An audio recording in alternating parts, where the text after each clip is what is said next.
The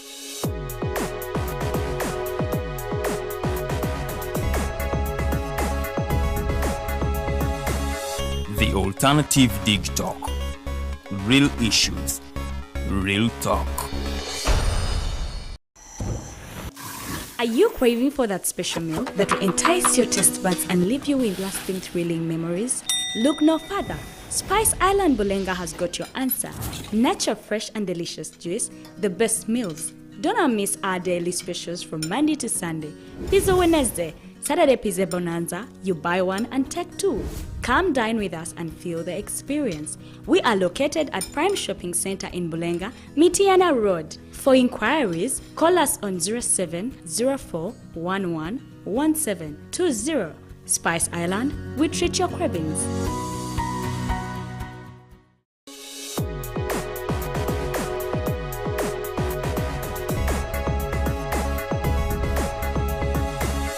The Alternative Dig Talk. Real issues, real talk.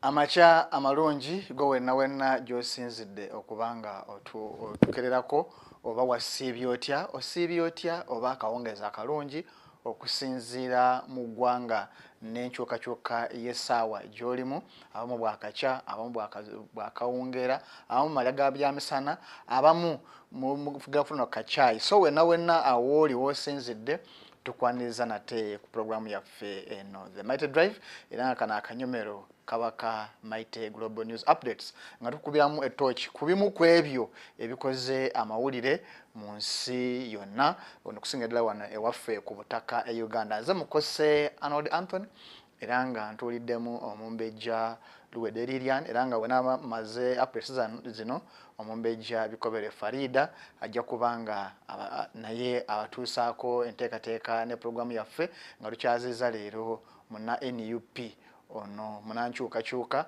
amanyiddwa nga Habib Buwembo, era nga y'omu kwabo abanyigira butereevu mu kulaba nti beekalakaasa nga batambula boolekera ssetteeserezo w'eggwanga Uganda, era yeyo kyekifaananyi ekyasinga okutrendinga ng'awanise emikono mu bbanga. So anaaba ayogerako eri eggwanga okutubuulira bo bawangula ki, bafunamu ki, basalwawa wabo batatuukiriza biki ebinookyusibwamu, naye nga sinagenda eyo munzikirize njagalize omumbejja Sise Nakimbugwe amazaalibwa amalungi.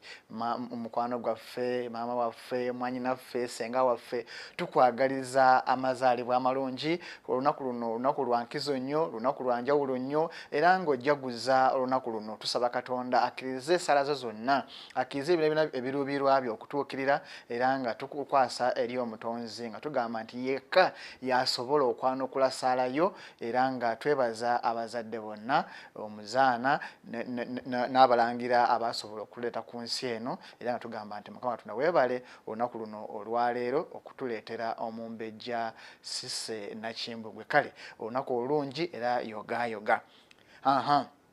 Bwenvaawo nyinga butereevu mwago amawulire mu ebyo bikoze amawulire olunaku olw'akawungeezi n'amakya ga leero, era nga twogerera ssaawa zino omukulu Edrisa Musuuza ye muwabuzi wa president ku nsonga ez'ebyo ebiyiiye, nga mwe mugwa abayimbi bannakatemba, abasiiga, bonna ba creatives. So bwe twogerera nga ye muwabuzi wa President Museveni ku nsonga ezo ez'ebiyiiye babiyite creatives. Kale yoga mukulu Edrisa Musuuza banjigomanyi nga Edi Kenzo.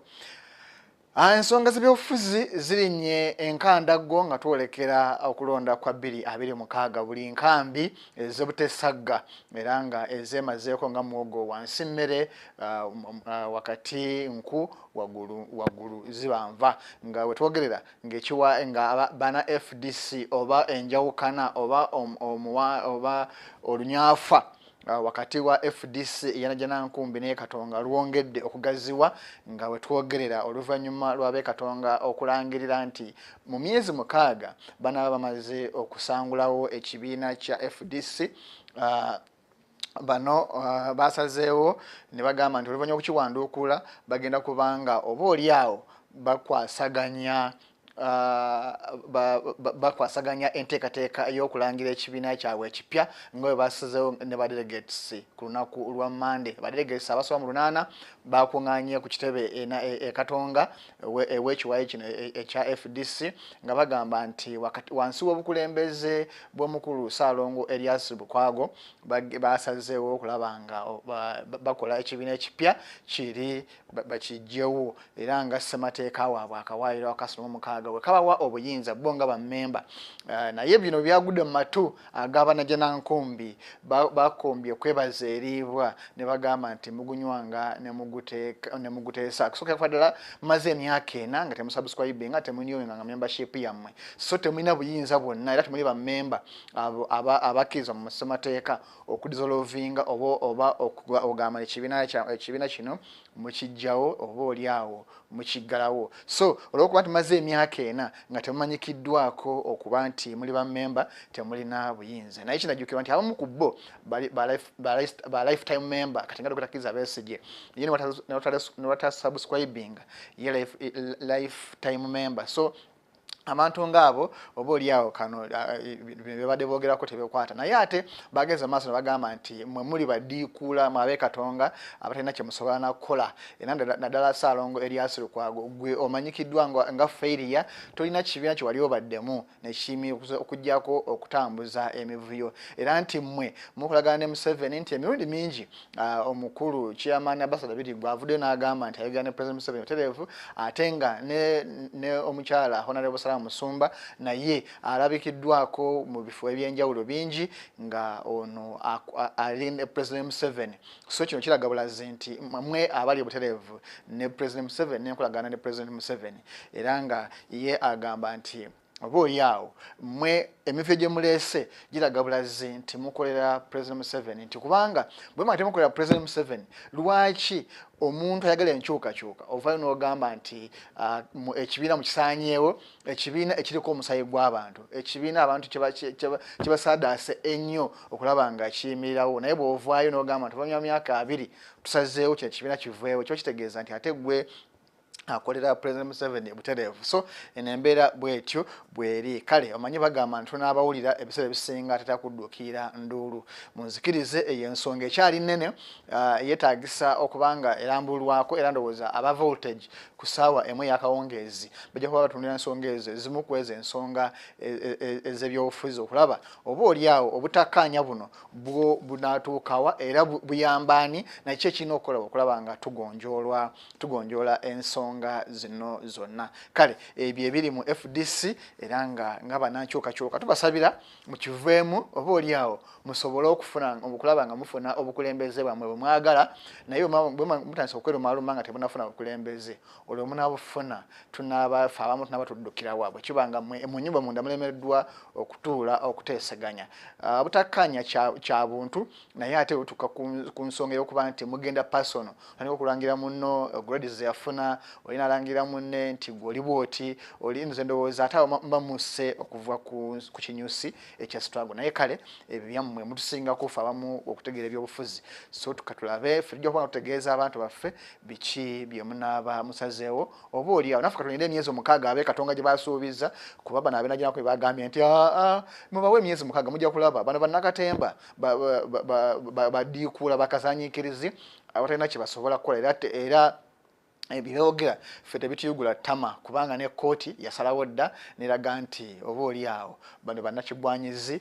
abatalina nsa yonna abantu gye musobola kubanga mubawa kale bwe tuvaayo ensonga yakasase mu Kampala eyongedde okuula ejjembe era nga twogerera gavumenti n'ebitongole ebyenjawulo bitula bufoofofo okulaba nga oba oliawo bigonjoola n'okulaba nti bitumbula embeera ennungi bannakampala Kampala mwe babeera era nga bwetwogerera ahongezeko eggulo ministries ez'enjawulo zatudde ku office ya prime minister nga olukiiko luno lwakubiriziddwa amyuka prime minister wa Uganda omukyala era ng'ono ye minister wa East Africa Honorable Rebecca etwala Kadaga kusobola okulaba nga basala entotto okulaba butya bwebagonjola ekizibu kya kasasiro era nga kyazze oluvannyuma okuba nti obudde ab'entebe enkumba bwe bawa KCC okusulayo kasasiro bwaweddeko akawungezi k'eggulu so nga balina okutuula okusola entotto okulaba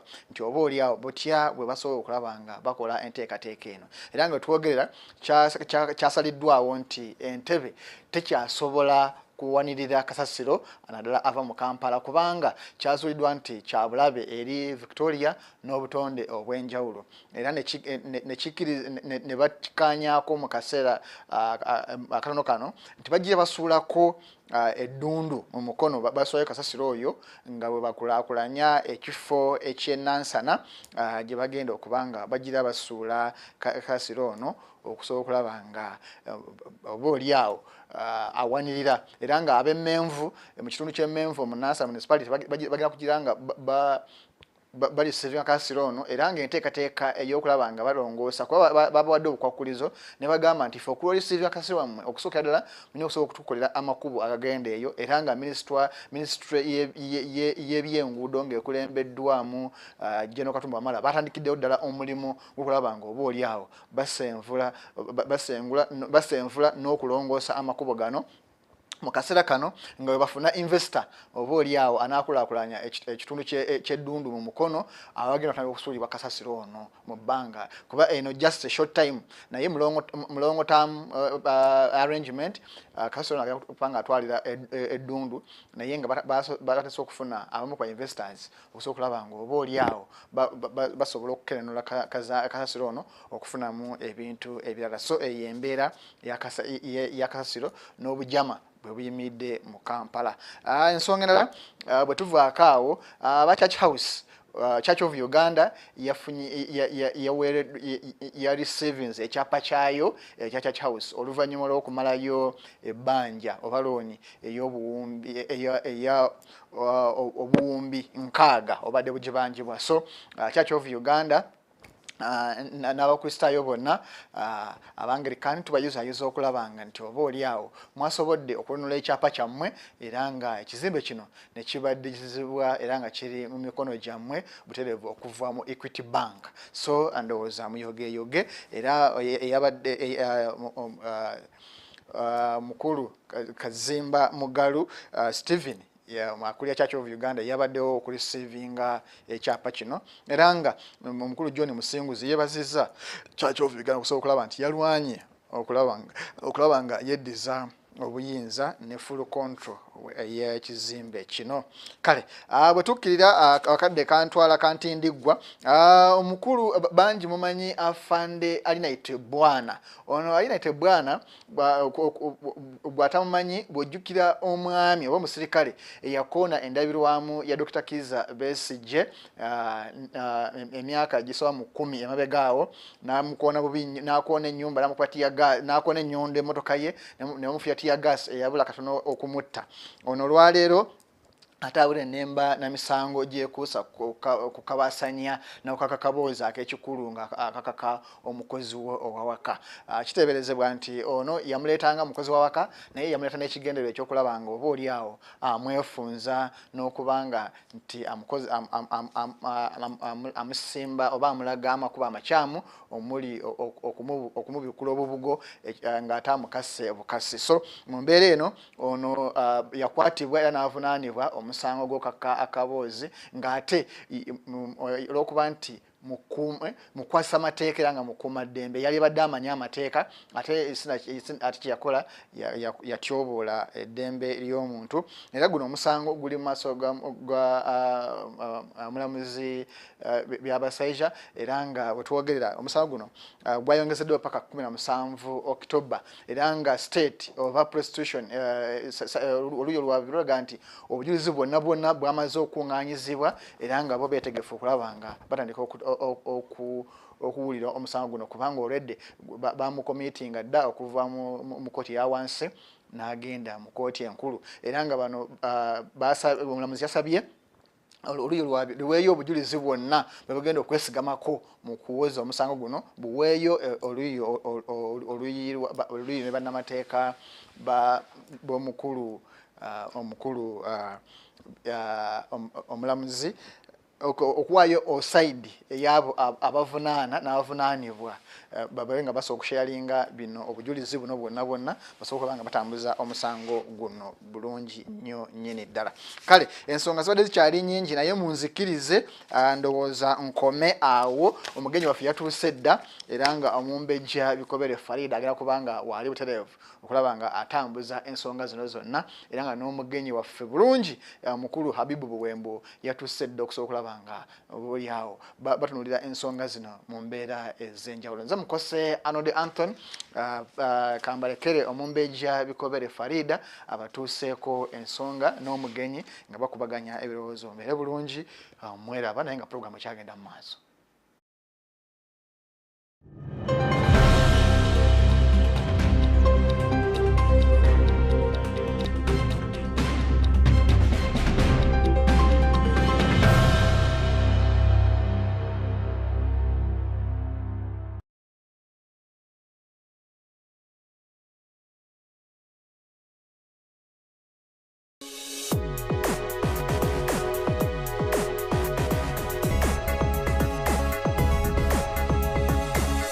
The Alternative Dig Talk.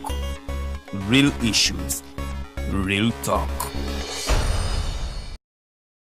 At first, we hit your gadgets with our state-of-the-art digitalized mobile studio with the debate on the road behind the wheels. Later, we launched our magnificent studios located on Plot 1A, Sawagude Close, Lukulinanganda, Machindye, Kampala, where we bring to you our must-watch shows like The Mighty Drive, Monday to Friday, 8 a.m., Hotline, Mondays, 7 p.m. As for legal matters, Twins at Bar, Tuesdays, 11 a.m., Wednesdays, 6 p.m. is Afro-Caribbean Link, where we connect Africa with the Caribbean. Voltage on Thursdays, 7 p.m., featuring a youthful panel. Interface with Dr. Kiza Besije every Friday, 12 p.m. with his call to action against injustices. Snap Talk, Saturdays, 6 p.m. with the trio.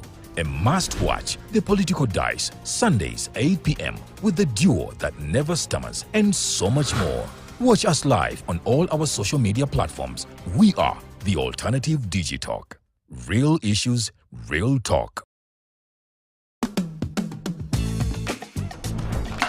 Hi, welcome to the Political Dice. MPC ebyobufuzi. It's controversial, Purely political, well researched, accurate and global. Oyagala bya parliament oba council. Yes, state house oba ghetto. Ani ayugayuga ku ground. Ani bwe babuze. Okimanyi nga Dr. Kiza Besije aleesa amaanyi. Olwo fadda bafutoli abateeseemu obuvaazi.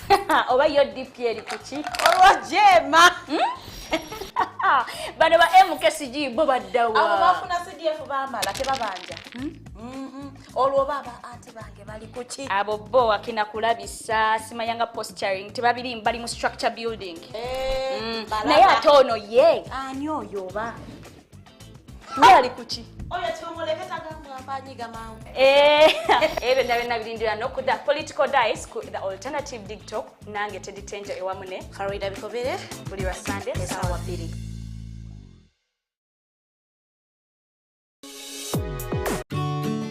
Hey Teddy, have you noticed how little attention science and health issues get in the media? Totally, Edgar, yet science information is very important. Yeah, for sure.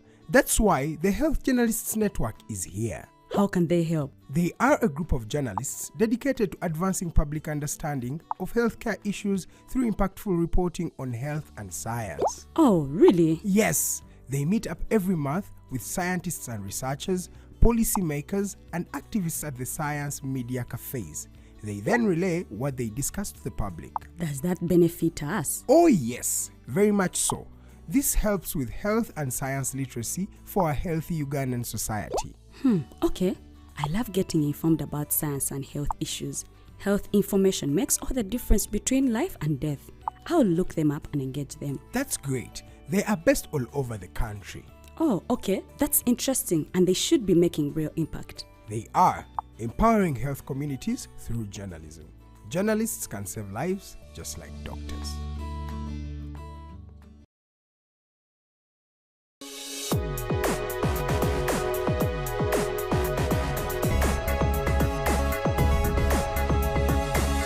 The Alternative Dig Talk. Real issues, real talk.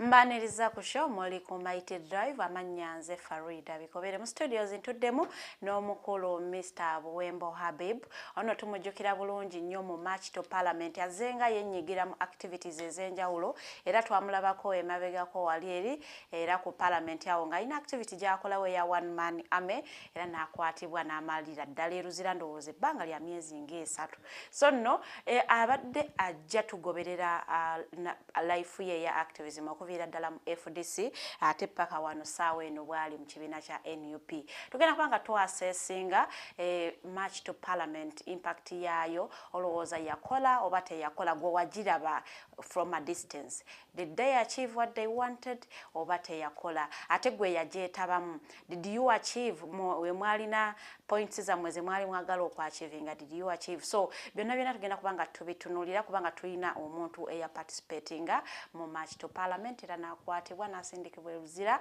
weewaawo yogayoga mu kooti naweebwa bail so nno tugenda kubanga tutunuulira bonga bye bayina bye beetaaga okubanga baachivinga babituukako bwe baba tebannabituukako what else are they planning okubanga bakola okulaba nga ate they achieve what they want to achieve omanyi buli obeera n'ekintu obeera ne demands they had demands we had them say Anita must resign but Anita is still there yalabikako awantu awamu nga atugamba sitamanyi nakumanya abamugamba mbu she must resign kubanga akyabuzayo one term era nagana lwaki temugumiikiriza one term eyo neggwayo omukyala nalyoka avaawo bulungi nnyo nga tabakeyaniza akwaseemu tayebwa naye afuge so nno ensonga ezo zonna tugenda kubanga ate tuzitunuulira tusooke tulabe corruption scandals zonna ezize zibeerawo tulabe walowooza is it achievable omanyi oyinza okubeera ne demanding nga nnene nnyo do you think they can achieve okugamba tulabe omukyala speaker wa parliament Anita Amonga agamba ndekulidde olw'ensonga abantu emisango gye pressure from the people so nsazeewo okwamuka office yange ngirekere omuntu omulala agikwasaganya ngenda kubanga mwaniriza Mr. Buwembo Habib atulamuseeko awo nno tutambule ne show yaffe mpolampola you most welcome ndi musanyufu nnyo okubanga ntudde naawe mu show era nga nkulisaayo emabuusu kulikayo Kasi waliyoko. Naliyoko atawasi wawo. I remember 2020. Was it 2022? When I was in Ruzira, still kusonga za Anita Amongo, nali ndi awo nga mawulire gasoma. Tiaba digito, nganafe batuyingiza. Abatulaba abalungi, mwebale kwekuumira ko Mighty Digital. Era nga tusobola okubaako ettaffaali lyetugatta ku nnyaffe Uganda. Navaayo mu kkomera. Lukulike. Nkyali mu kunyiga biwundu. Watulugunyizibwa? Omanyi bwe twali mu Maachi, baatukwata bangi ne batwala ku CPS awo. Yes. Kutuuka ku CPS, Buwembo Habib baali bamuprofilinze nti alina olugendo olutalo olunene n'Anita Amongo so nabeera nga ali suspected okubanga is amongst the ring leaders era ne banjawula mu bannange bwe twasoma amawulire twagamba Buwembo alirinze group kubanga no good campaign eno it was leaderless, tribalist, partyless, fearless era ndowooza tewanda bakona albereti yange ya NUP era bwengambye nti tujja kwasesinga campaign eyo Chovola basize na chefananiriza ne pate yange. Ngoyagala kisigale partless. Yes, tukisigaze nga kiri partless. Okay. So, tekyali kituufu nti Buwembo Habibu yali akulembedde. Si kituufu. Naye anyway, bagezaako okuntwala mu karuumu awo ku CPS. Ne bakujja mu banno. Ne banzija mu bannange. Bwe nabuuza ensonga lwaki ne ba pepper spraying. Ne bankuba spray wa kamulali oyo ne blacking out. Nagenda okudda engulu nga nina ebiwundu ndowooza emikono ogiraba. You can see. Then nga mutwe guzitowa, ekifuba kizitowa. Embeera eyo gye bantwaliramu eruzira ku remand. Naye eruzira nga bw'omanyi Maxon Bay waliyo Gonde Hospital. Waliwo dispensary. And it is regarded to be the referral hospital for all prisons in the country. Nagera otuukayo ng'obujjanjabi bwayo. Nina kugumiikiriza mpaka nga ndifulumye. Era ndi ku treatment and I'm improving. Did you mention that Mukoti nti watulugunyizibwa? I did so. I mentioned, though ne bailo gye bampa nkyagiwakanya. Kulwaki erina terms ezotakkiriziganya. Which terms zotakkiriziganya nazo? Sikkiriziganya na term ey'okugamba nti nno the sureties to Buwembo Habib and others should deposit their original national IDs with court. Era namaze dda okuinstructinga abalooya bange okuchallenginga condition eyo. So usually it is hard to leave their original IDs in court. IDs. We need to know that national IDs do not only serve a purpose of standing surety to someone. Yeah, it serves so many other daily purposes. You know, there are some transactions in the country you cannot carry out without you cannot even withdraw a percentage. By the way,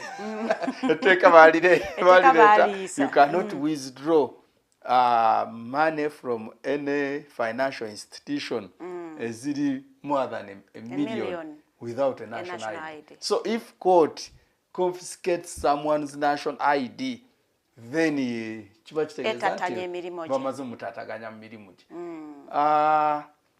Ne traveling. Yeah. We know that we are in East African Confederation now, and you can travel using your national ID across the borders. Kakati simanyi logic omulamuzi gye yakozesa okulowooza nti national ID eno alina ogisigaza. Ng'oggyeko ekyo, it discourages the public from presenting itself to stand surety for suspects. You're right. Omulundi omulala Buwembo Habibu bajja mukwata olaba abantu nga beebuzaabuza. Because teriyagala kusigaza national ID. I was so lucky nti mukyala wange Naigala Isa Buwembo y'omu kubajja okuneeyimizya ne mukodomi wange. Bwe babagamba condition eyo baali tebasobola kugamba nti tetujja gisaayo. As we are speaking now, my wife has been processing a driving permit. Part of the conditions is present a national ID. Yeah, true. And now she cannot process it any further okutuusiza ddala ng'asoose n'afuna national ID. Omusango gwe baatuggulako public nuisance, they are it is one of the light charges. Yeah, it is in a fact, light charge. we even challenge it. Ebisango ebyo byaliwo mu biseera by'abasajja bali abakabbulu abazungu nga balina ebifo bye baagazeetinga nga byo byabwe. You know, kyayisa katwe akabuga k'abaddugavu. It was because abaddugavu bakomanga awo transaction zaabwe ez'obusuubuzi zakomanga katwe ekibuga mu Kampala tebayingira. You know, so kati basaawo obusango manya charges ezo public nuisance idle and disorderly trespass olwaleero ogamba otya Uganda nti you are trespassing from where to where? Idle and disorderly in a country which has over 80% of its youth unemployed.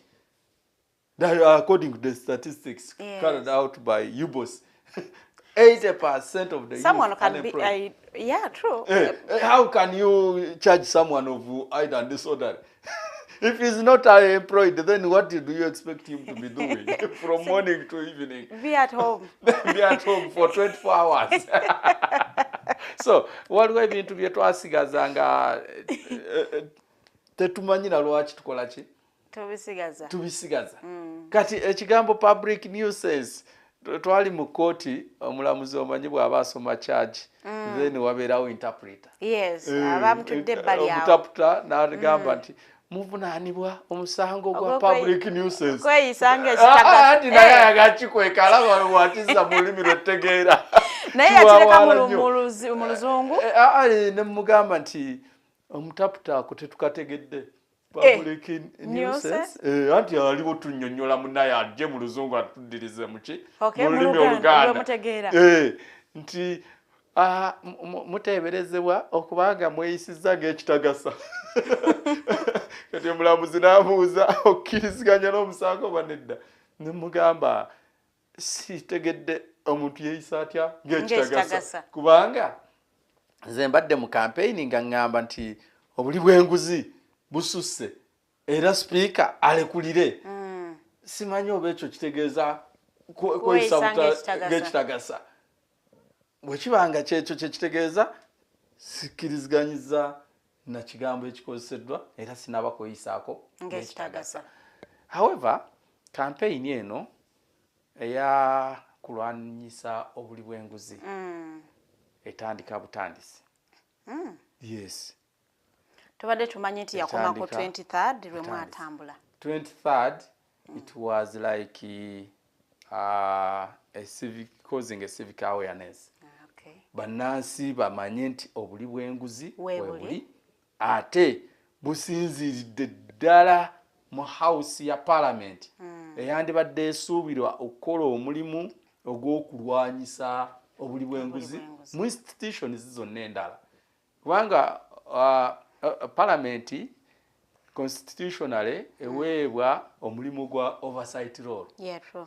Ogwakalabalaba mu bitongole byonna ebya state ne government. Yeah, true. Nga obwakalabalaba mwe mulina okulondoola ssente eziri allocated to these institutions zikozeseddwa mu butuufu bwazo teri azibulankanyizza kyova olaba bassaawo n'obukiiko ng'akakiiko ka paaka Public Accounts Committee. Ng'omulimu gwako kusunsula ssente zino zajja bwezi zakola zitya ani yabuzaabuza kino ani ya you know n'obukiiko bwo ne buweebwa powers nga busobola n'okusiba omuntu. Kitegeera okulaga nti nno obuli bw'enguzi bulina okulwanyisibwa ekitongole ekyo kyaki ekya parliament.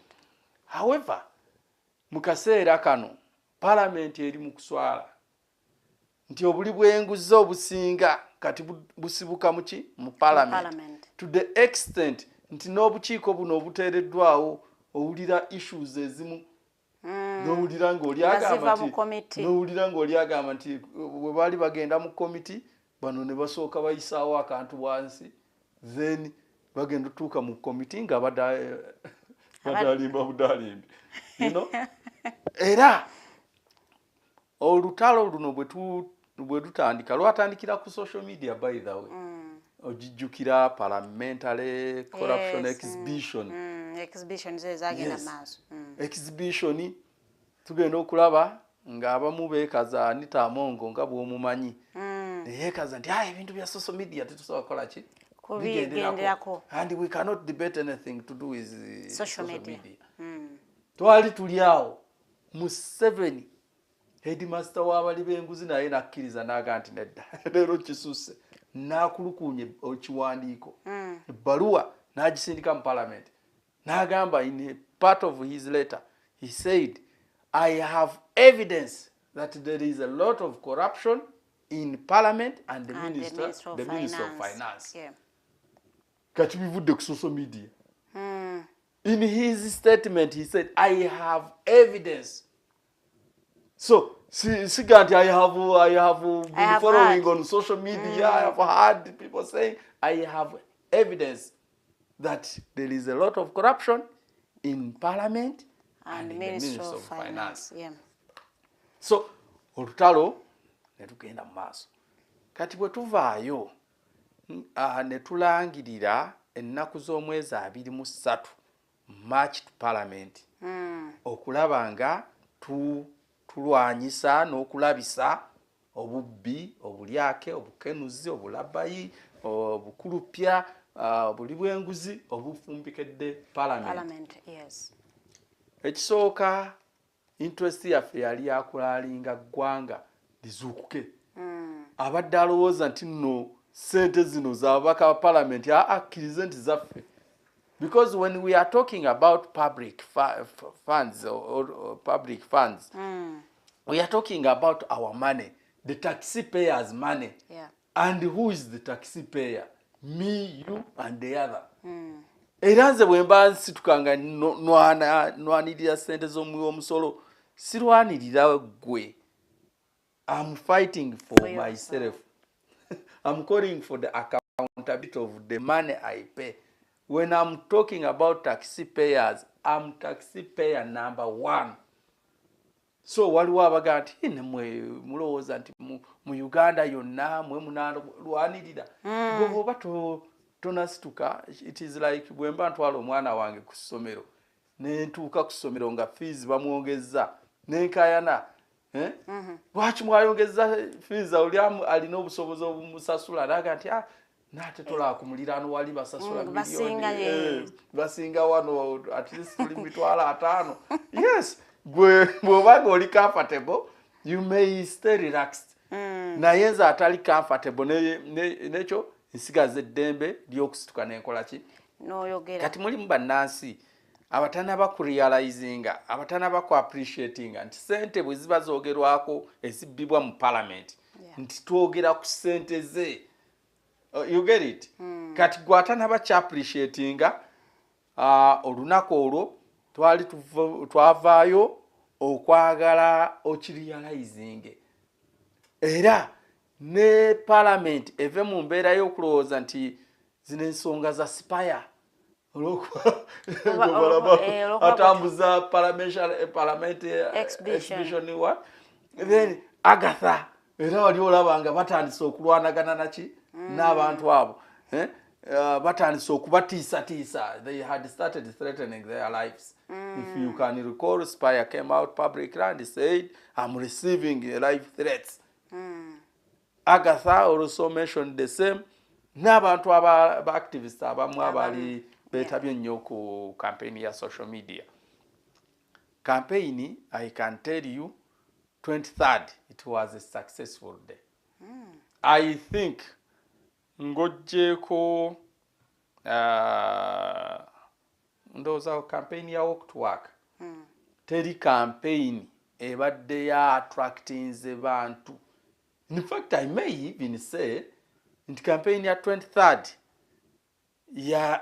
when it comes to public participation, yasinga ne walk to work.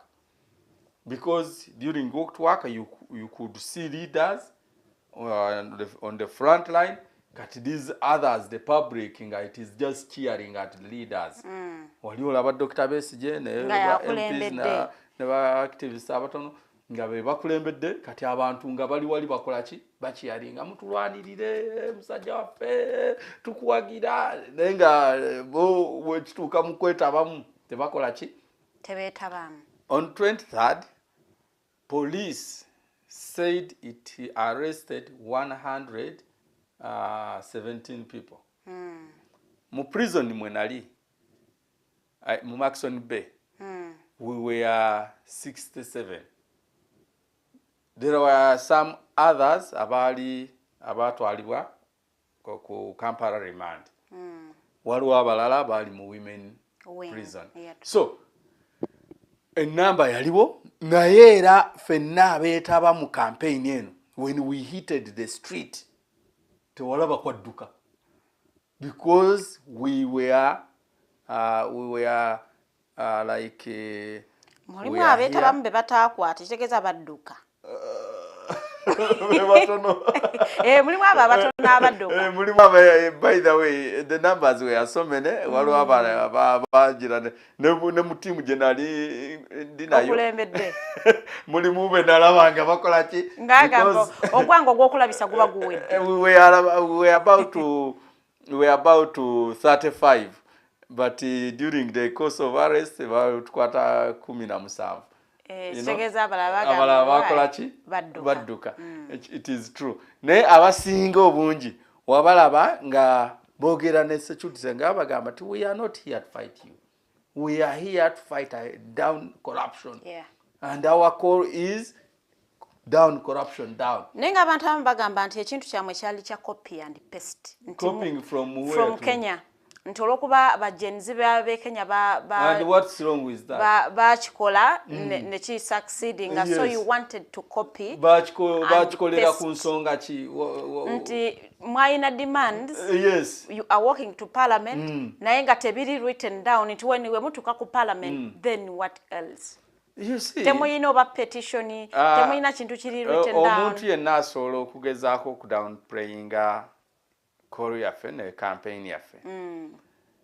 The campaign is against corruption, and the question should be, do we have corruption in the country of Uganda? Yes, we do. Is corruption that around is public knowledge. The parliament? So, kati bwe tubanga enkola oba tugikopye Kenya oba tugikopyewa kyekitakopebwa. Kyogamba Anita Amongo yasoose okugula ebizigo ne yemyusa. No, see, yeah, so but now there you are attacking the person of Anita. Over constitution ya Uganda je tulina nti ebigambo ebirimu byasookera Uganda era we bikoma. Let me ask you, Mr. Buwembo. Do you have things personal with Anita Amongo? Yes, now it is more or less personal, because if you have kept him in prison for over 200 days, then it sometimes now it becomes personal. Yes, kituuka ne kibeera personal. Nobeera nga tokyali mulabe wange waggwanga, nobeera mulabe wange n'obulamu bwange. You get it?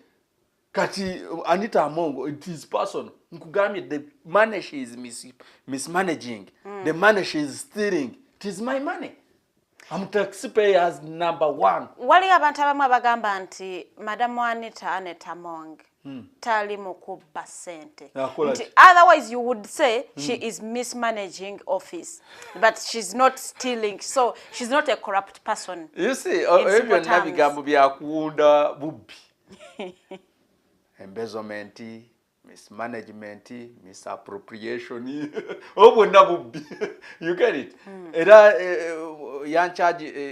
yankwata mu 2023 September.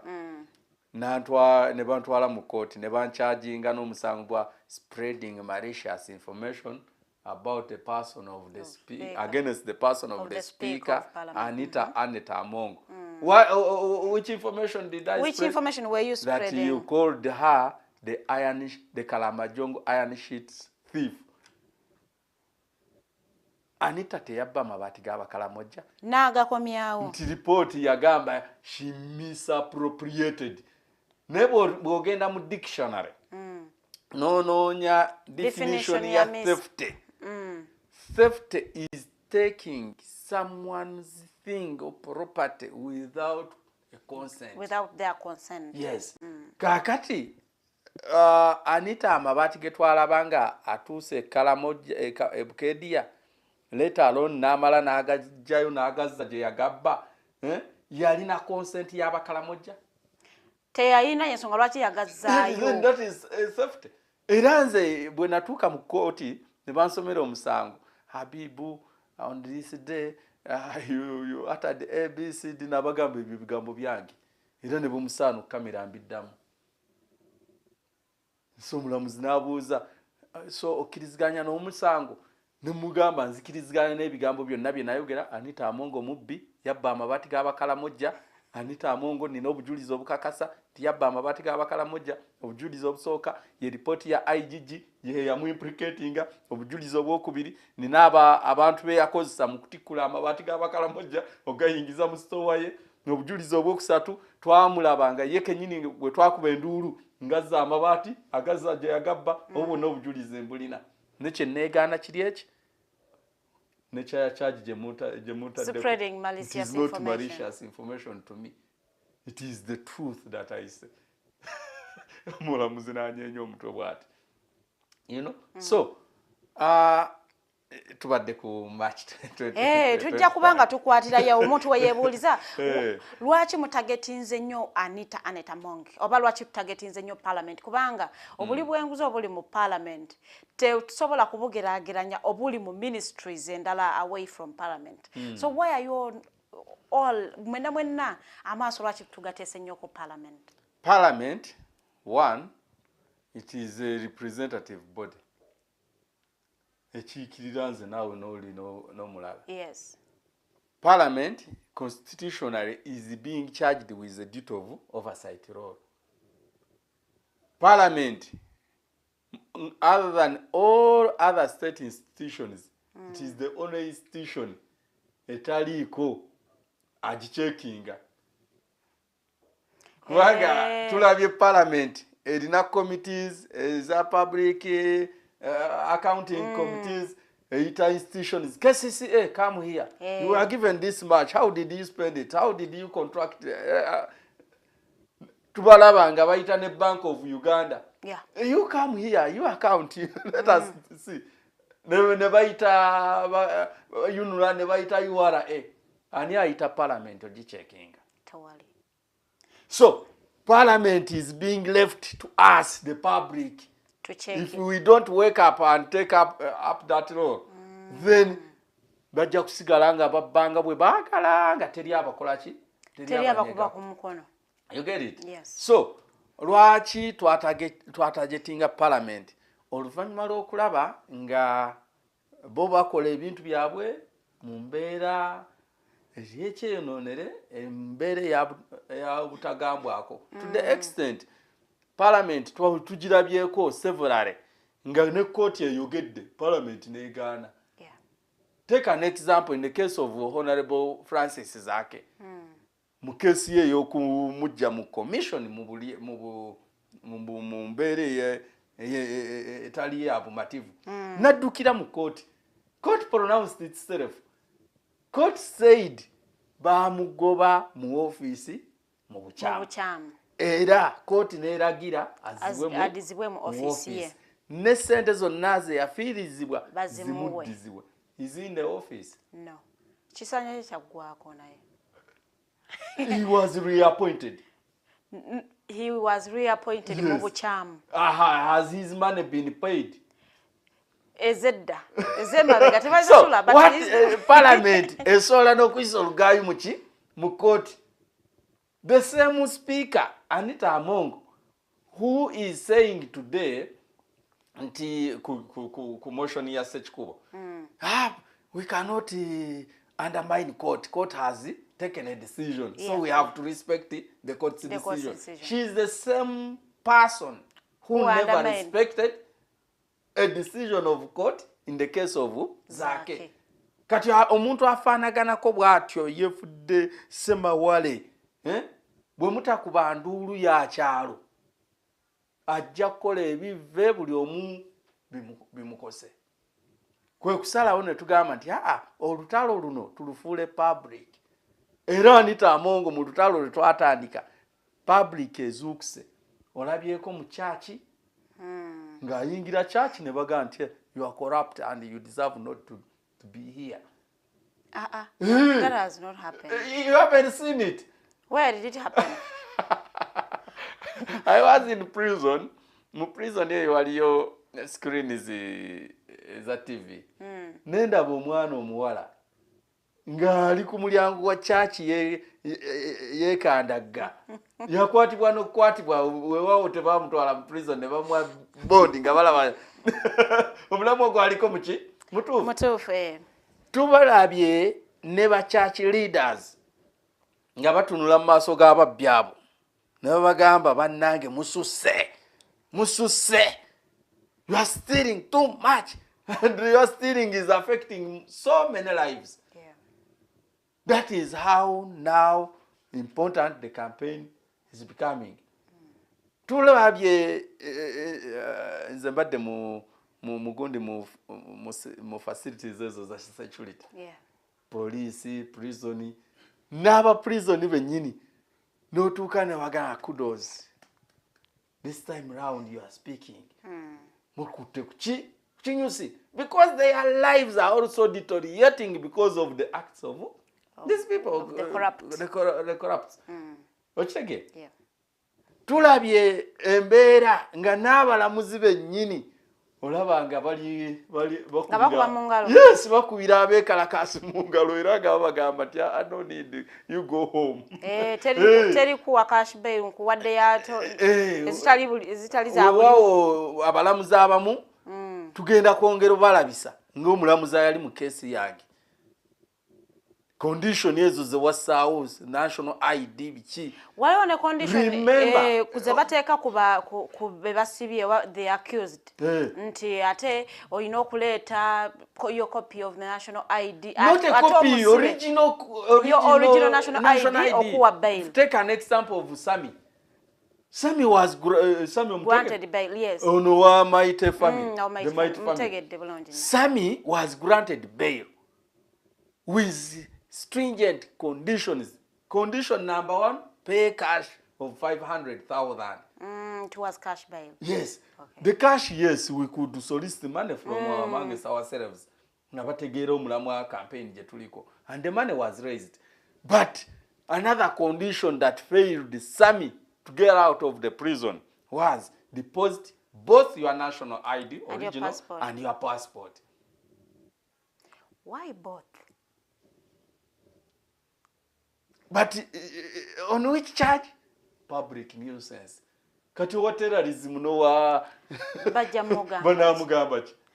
Kati ro munatwala ni tuna wala nitane nayingira nga asaba bail munamusaba ki? Nanti awo omuntu weyebuuliza nti bwe bamulese president ne setting bwana ddala mwenga mwe bakalupirisa batero befacinga and you are not challenging. That's why I've instructed my lawyers to challenge.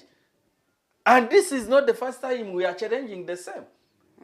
2017 Buganda Road Court yali egufudde muze nga buli lwekwata ba activist esaawo condition ya gundi ezo national IDs. We ran to High Court. We received the judgment from Justice Musa Sekana. And in his judgment, he emphasized that a national ID is a document that is used in a day-to-day transactions. Therefore, court confiscating people's national IDs is an abuse of justice. Yes. You get it? Yeah. The judgment is there. The judgment were fuluma, I think 2018, if I may show you, okwongera okujjayo obukulu bw'ensonga eno. Kubanga abantu abamu balowooza nti ebintu ebimu nti tulwana nnyo entalo nnyingi. Waliwo agamba neggwe Buwembo buli lutalo toggwa mu lutalo gwe toweewuuzaako. Kaakati bw'obanga mulundekedde enkola enti nandi agadde nange ndaba another person challenging on this, not me again. But now if you are all keeping quiet, should we all keep quiet? This was 2021. Read for the viewers. For the audience, subject retention of national identification cards of sureties by courts. This circular serves to inform you as follows. This is from Chambers of the Principal Judge, High Court of Uganda, Plot 2, the Square High Court Building, Kampala, Uganda. So it was addressed to all judges, all registrars, all deputy registrars, all assistant registrars, all chief magistrates, all magistrates grade 1 and magistrates of grade 2.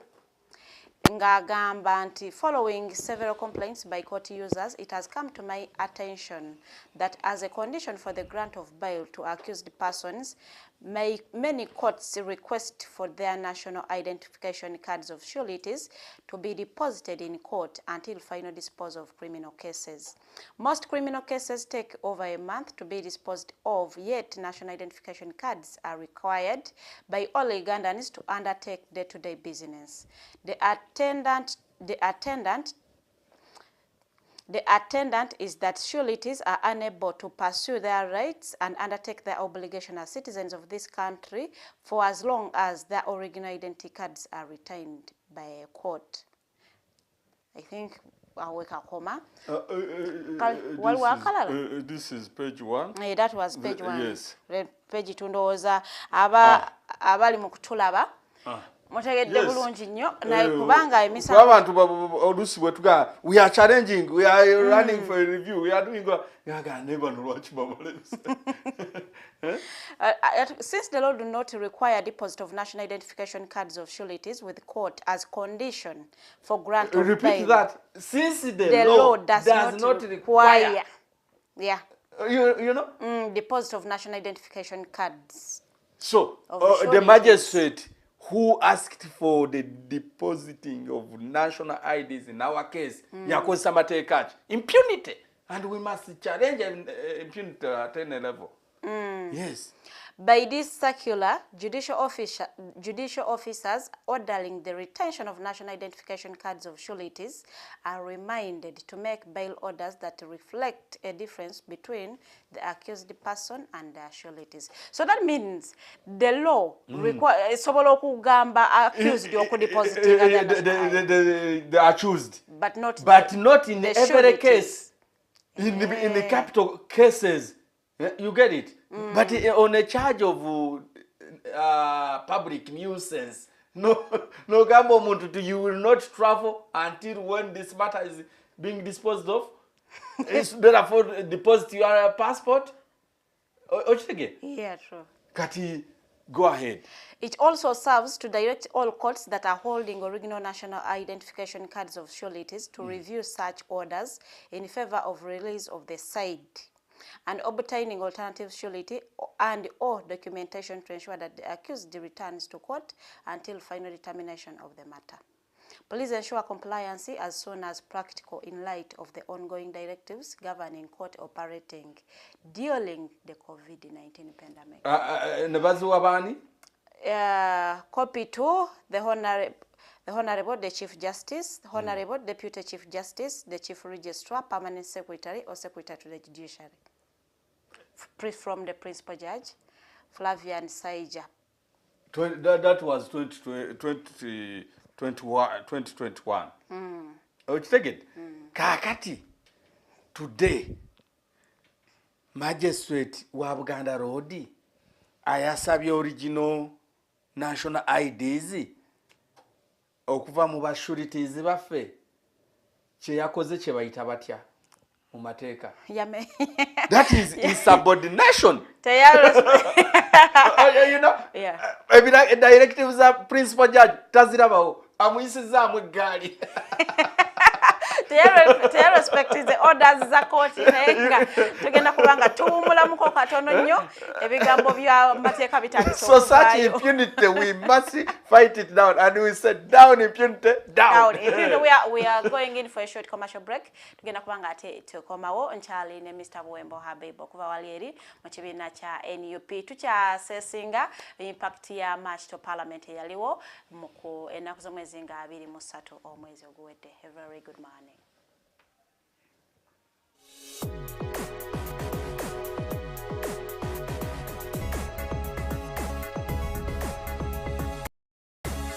The Alternative Dig Talk. Real issues, real talk.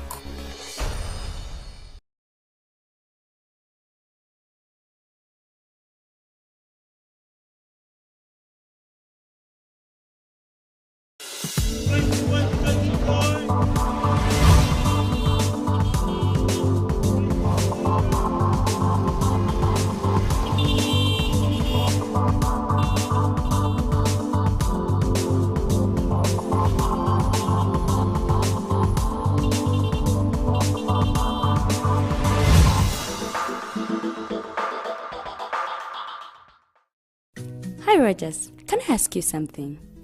Shoot. What does corruption mean? Well, summarily, corruption is abuse of public power for personal gain or for the benefit of a group to which one owes allegiance. For example, when a public office is abused by an official accepting or soliciting a bribe. By the way, private people can be corrupt too, like bribing police officers to escape fines. Okay. So exactly how does that concern me? Well, do you pay taxes? I guess, yeah. What does that have to do with this? Everything. Because those taxes you pay are supposed to facilitate services you use, like water, electricity, roads construction, medicines in hospitals, name it. Okay, that is much bigger than I thought. But it can be stopped, right? Well, yes, it can. Although it may not be as easy as it sounds. And here is the reason why. Corruption roots are grounded in our country's social, political, economic, bureaucratic traditions and policies. So, what has kept it going this long? I mean, why don't we stop it? Well, the main reason why it has been here for so long is because institutions are weak, either as a result of poorly defined ethical standards of public service, weak administrative and financial systems, or ineffective watchdog agencies.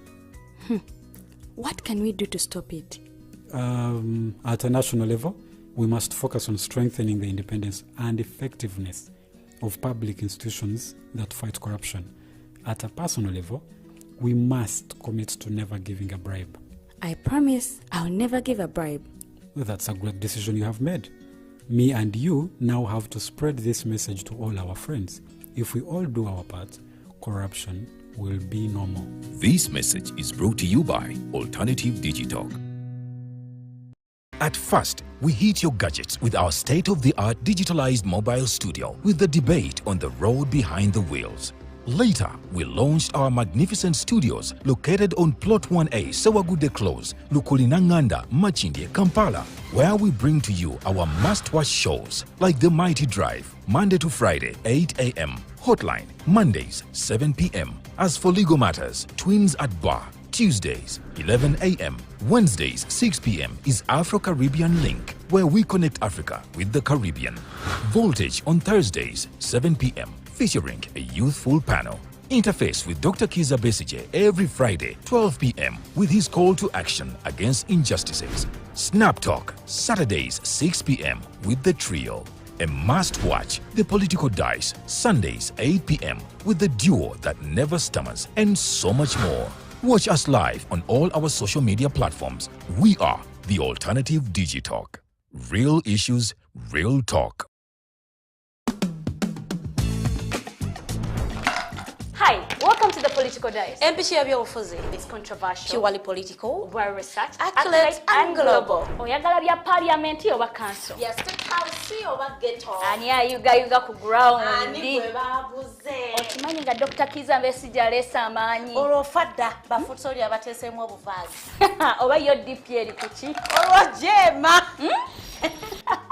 Bano ba MKCG bo baddawa. Abo bafuna CDF baamala tebabanja.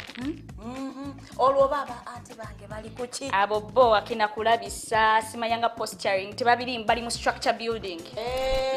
Naye ate ono ye. Ani oyo oba? Yali kuki? Oyo tumuleketa gamba mpanyiga mawe. Ebe na birindira nokuda Political Dice ku the Alternative Digital nange teditenja ewamune Farida Bikobere buli wa Sunday sawa 2.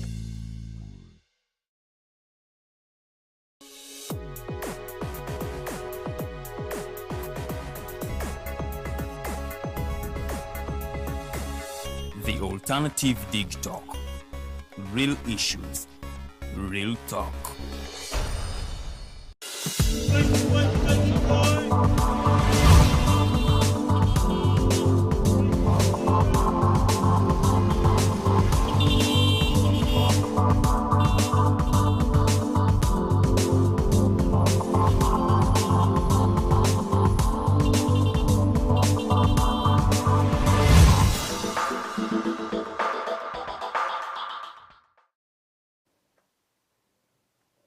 tukulikeeyo mu kuwummulamuko tuba tuyingidde ekitundu kyaffe ekyokubiri program The Mighty Drive tugenda kubanga tutambulira ddala paka ssaawa 4 ez'okumakya.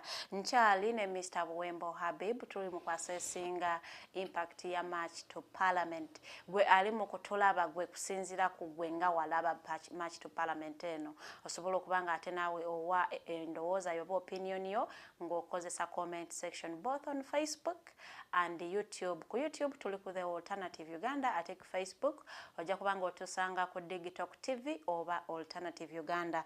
Comments zo ngenda kubanga ate nziyitaayitamu nga show bwegenda mu maaso. So Mr. Buwembo, twagala tulabe tutiikinge what was different kyanjawulo kyekyali mu March to Parliament as compared ku activities endala ezibadde zijja zibeerawo nga ba activists bazikola.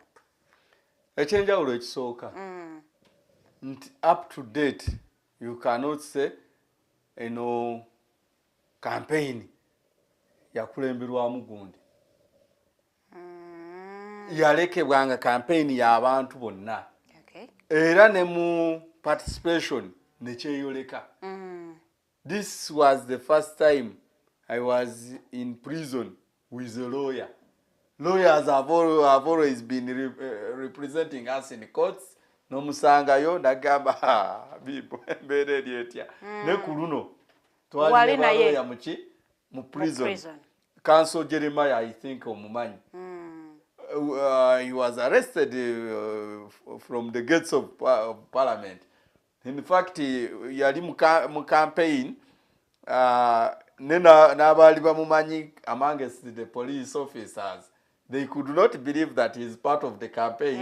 That's how he managed even reaching. He was not suspected that he's part of the people that are walking. Yes.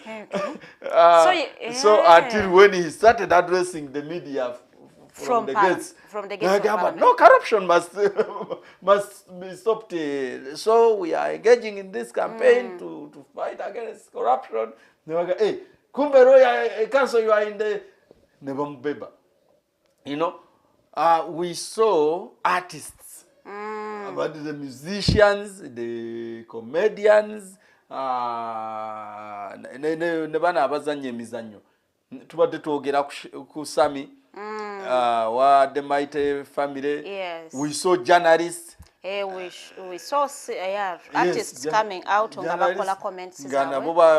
No, physically participating on the streets. Yeah. You know, comedian in the Twala Bagundi Rainy, Rainy Gafudeyo, Twala Babantunga, Walumualo, no Muyimbi, Yani. Avayo na kola comments nungi ku nirokoma ku social media siri nyo muntu wa music saba musibategera bulungi nenga used to get feeds from different sources. So campaign yali yanjawulo ekirala twatuuka mu prison.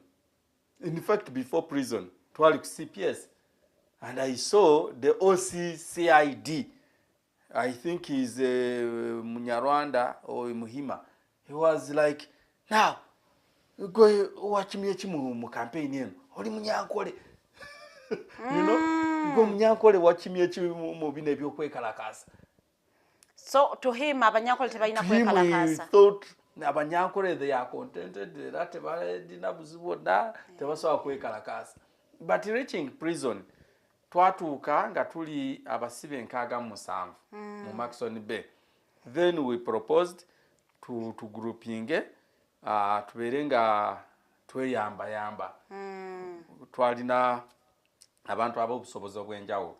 Mulimu asobola okwerabirira welfare n'ava mu prison nga tabonyebonyeeko. Then nga mulimu n'atasobola kwerabirira atalina wadde kantu konna. Netugamba nti nno twekolemu team buli omu asharinge ne munne kyakola kyalina ne bankwasa obuvunanyizibwa bwa welfare. So I had to take a list of every suspect of demonstration. Naye ku list ngenda okutunulako nga mu tribes amanya aga western ge gasinga amanya aga regions endala. Yes, manya aga Western anto gamanya. So ne bwe twakungananga, sometimes I was forced to speak some Runyankole. No manya. Nindumanya. Nindugambira chimu. My mother is a Munyankole. Okay. Yes, my mother is a Munyankole from Rwampara. Rwampara is part of Umbara. I attended a school, a primary school in Shema, Kabwohe Mixed Primary School. Kabwohe hao tulinawo nyizo gamba nti wetuva. Tulinawo bajjajjaffe we bali. Ensibuko yammwe. Yes. Jajjange azaala kitange bajjajjaabe be baali abasajja bewulira mu busiramu be bayita abajungute. Wali bawuliddeko? Towulirangako tamu y'abajungute? Nali njiwuliddeko. Yes, kati omujungute bw'oba tomumanyi be bantu ng'eddiini y'obusiraamu ezze Uganda yaleetebwa Abawalabu. Kati Abawalabu baatuukira mu Central Region wano. Bwe basentalinga wano baafuna mu bantu ba Central Region ne babasomesa eddiini. Bwe bamala ogibasomesa ne babasindika basomesa abalala. Basomese baspreading eddiini mu ggwanga lyonna.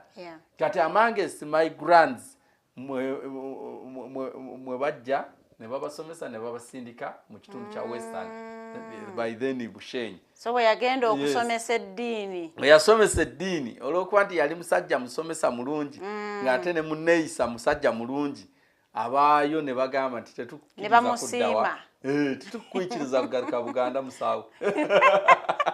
Ne bamugamba ojja kubeera wano era okkakkana. Jjajjange ng'abasajja beebuuzizza tumugala beere wano naana ali aki. Mu biseera ebyo abantu baali generasi nnyo. Oli n'agamba nze muwadde olusuku. N'abuuza kati olusuku anaalya amatooke mpaka ddi tanywa kumata. Nze muwadde ente 10.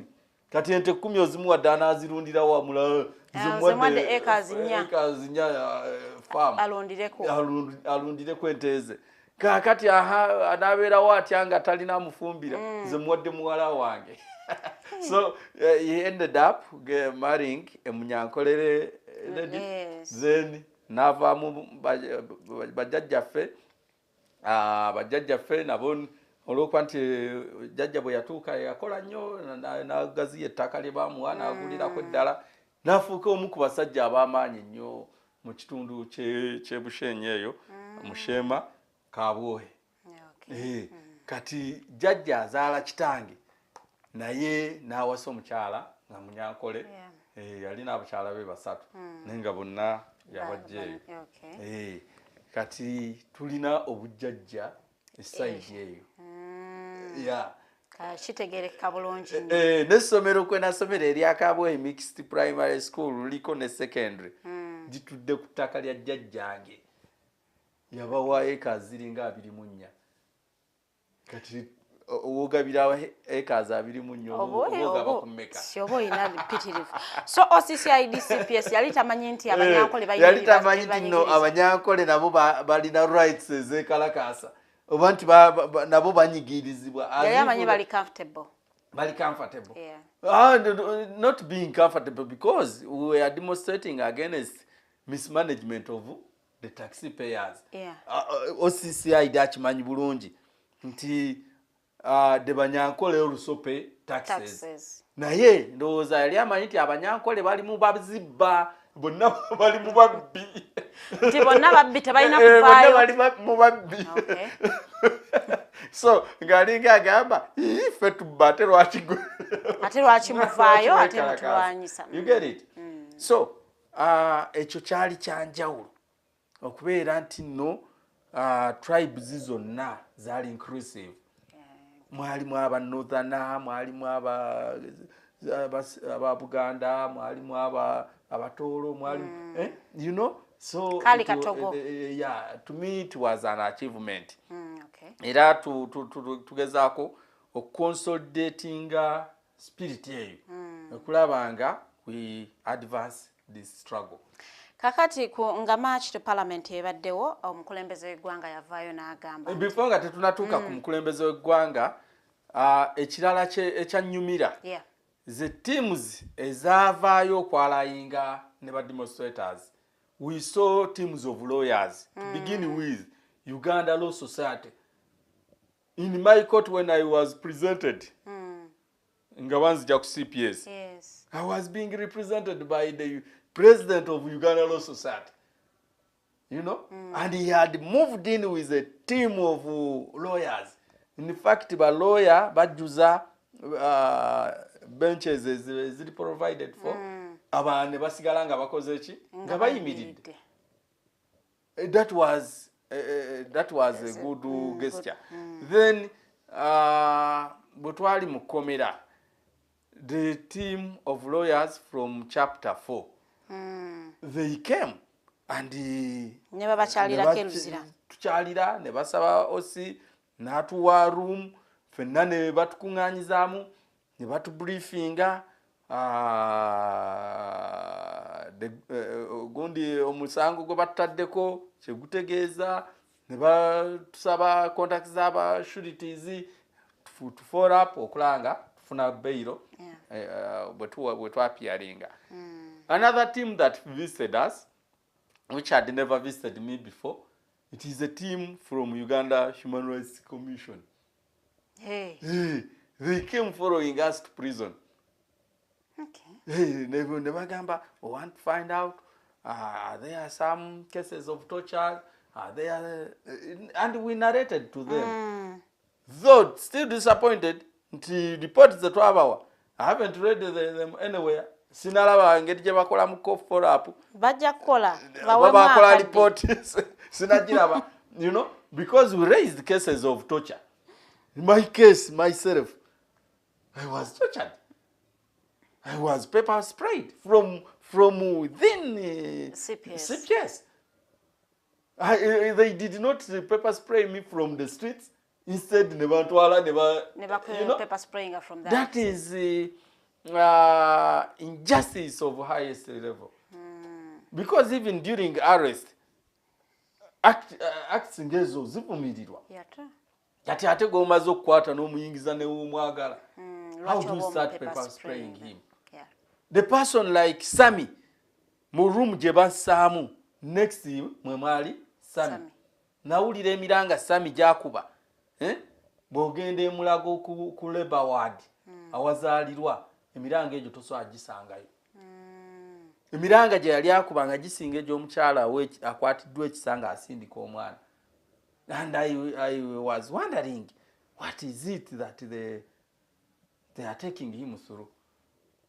Era akabonero akalaga nti ddala bamutulugunya ffe baatutwala mu kooti kwolwo ye ne bamulemezaayo ndowooza asooke ebiwundu bikaleekaleko bamuleeta nga wayise wiiki emu n'ennaku ezigwamu.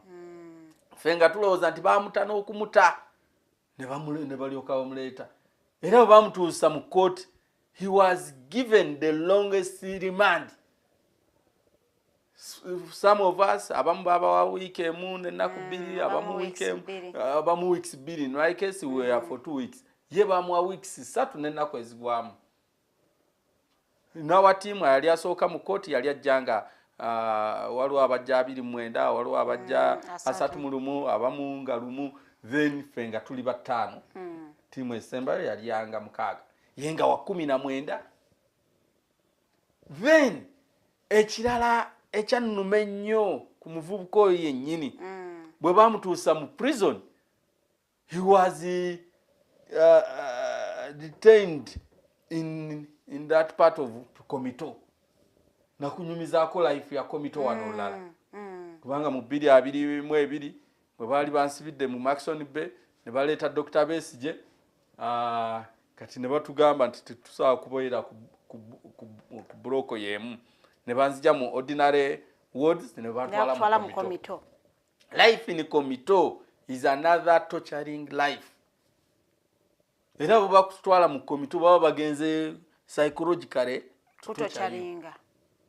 In Komito, abatamanyi Komito, basibirayo abantu abali capital offenses.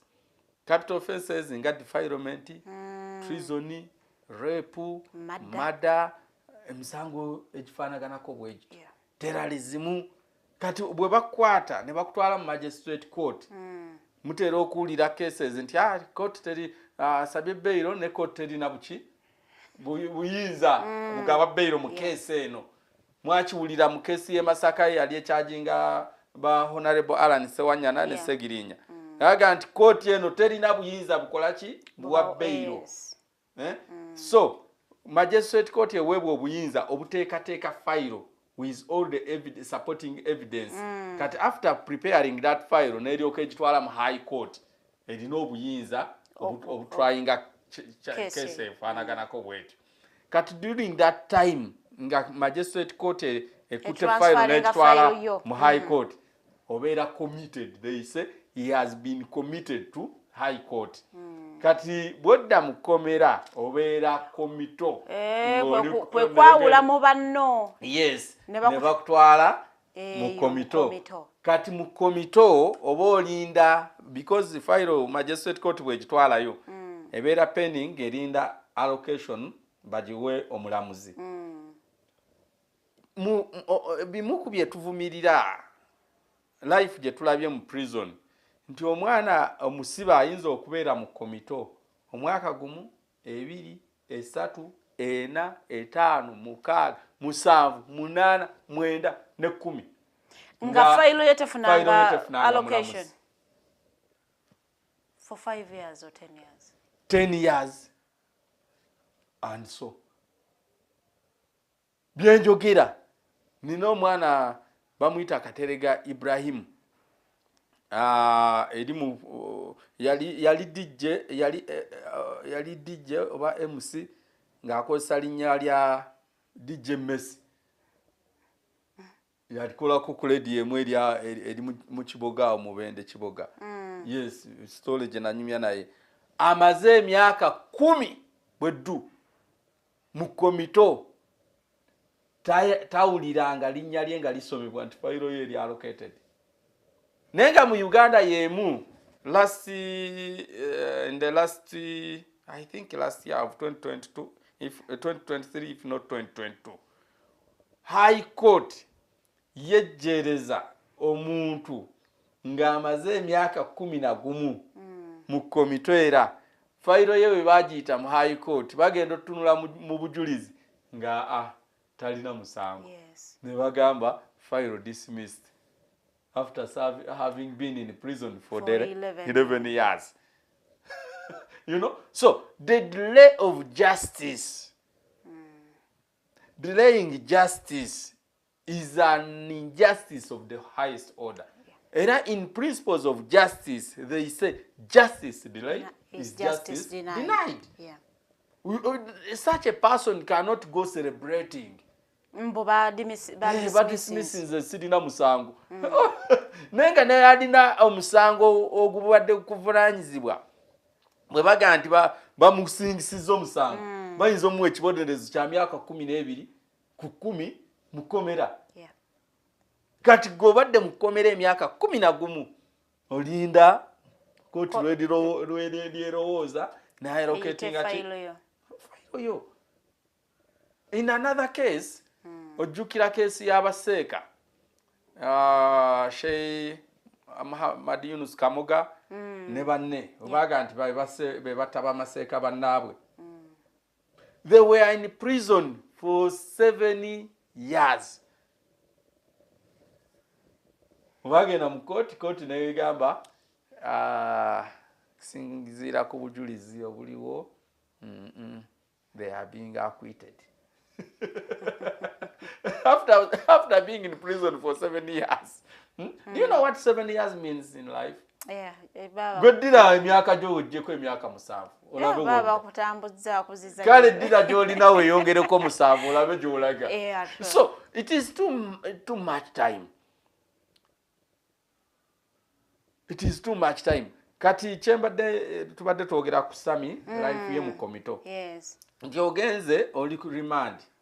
charge ya public nuisance then ne bakussa mu ward ng'olina abantu abamaze mu kkomera emyaka 5 7 8 mu life y'abantu abafaanaganako bwe batyo abantu be the relatives and the friends bamufollowinga ekinene emyaka 3 kati osanga omuntu mu kkomera ng'amaze emyaka 3 nga tawuliranga muntu we nga ayita ku linnya lye kati gozze ng'okyawunya n'akawoowo you know kati embeera eyo bali b'osanga waliwo amala emyezi 4 nga takutte ku kitole kya sabbuuni kati sebo gozze ng'okyawunya n'akawoowo bagenda kukusuza n'abantu abafaanana bwe batyo anyika obunyisa olugoye mu mazzi n'amala n'alwanika nga terulimu sabbuuni. I told you about a story nti nali mu komito nga bantaddeyo namalayo weeks 2 naye lumu nagula keeki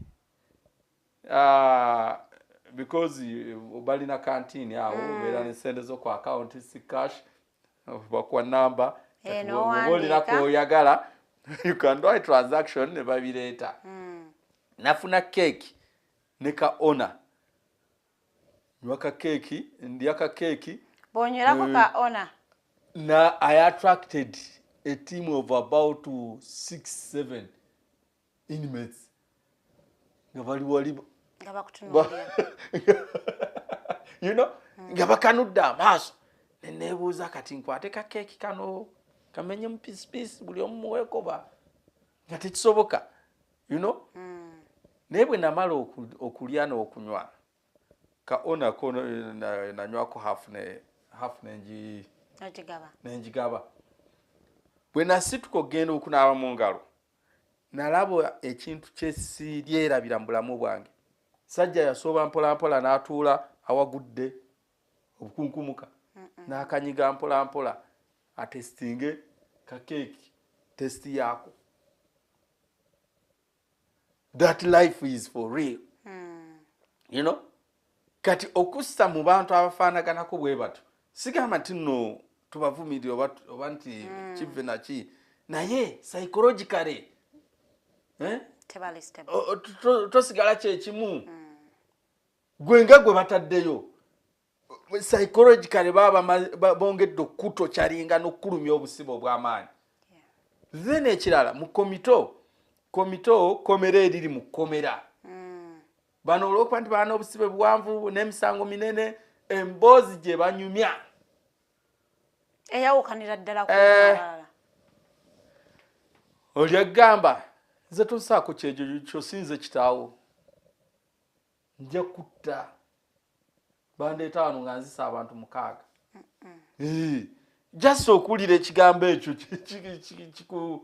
kikusuza teweebase era ogenda okucekinga ne baga nti ali ku madda osanga oli nga bamutaddeeyo nga yatta famire ye mukyala n'abaana be kakati gwe obadde oli mu kulwanirira ddembe lya buntu olwanirira sente za muwa musolo ne bakuteeka ne bakusaawa. What story are you to share with such a person? Komito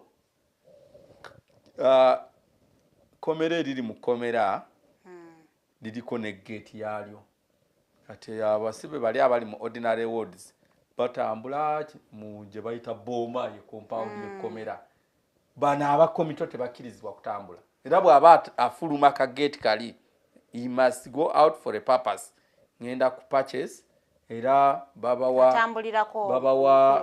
bano abakulembeze abali mu prison ba RP boma smaya RP ward RP biki namutambulirako namutuusa gyagenda namukomyawo kati bakusa mu life efaanaganako bwetyo baba bakusibye omulundi ogwokubiri n'ogwokusatu n'ogwokuna mu kkomera lyerimu you know so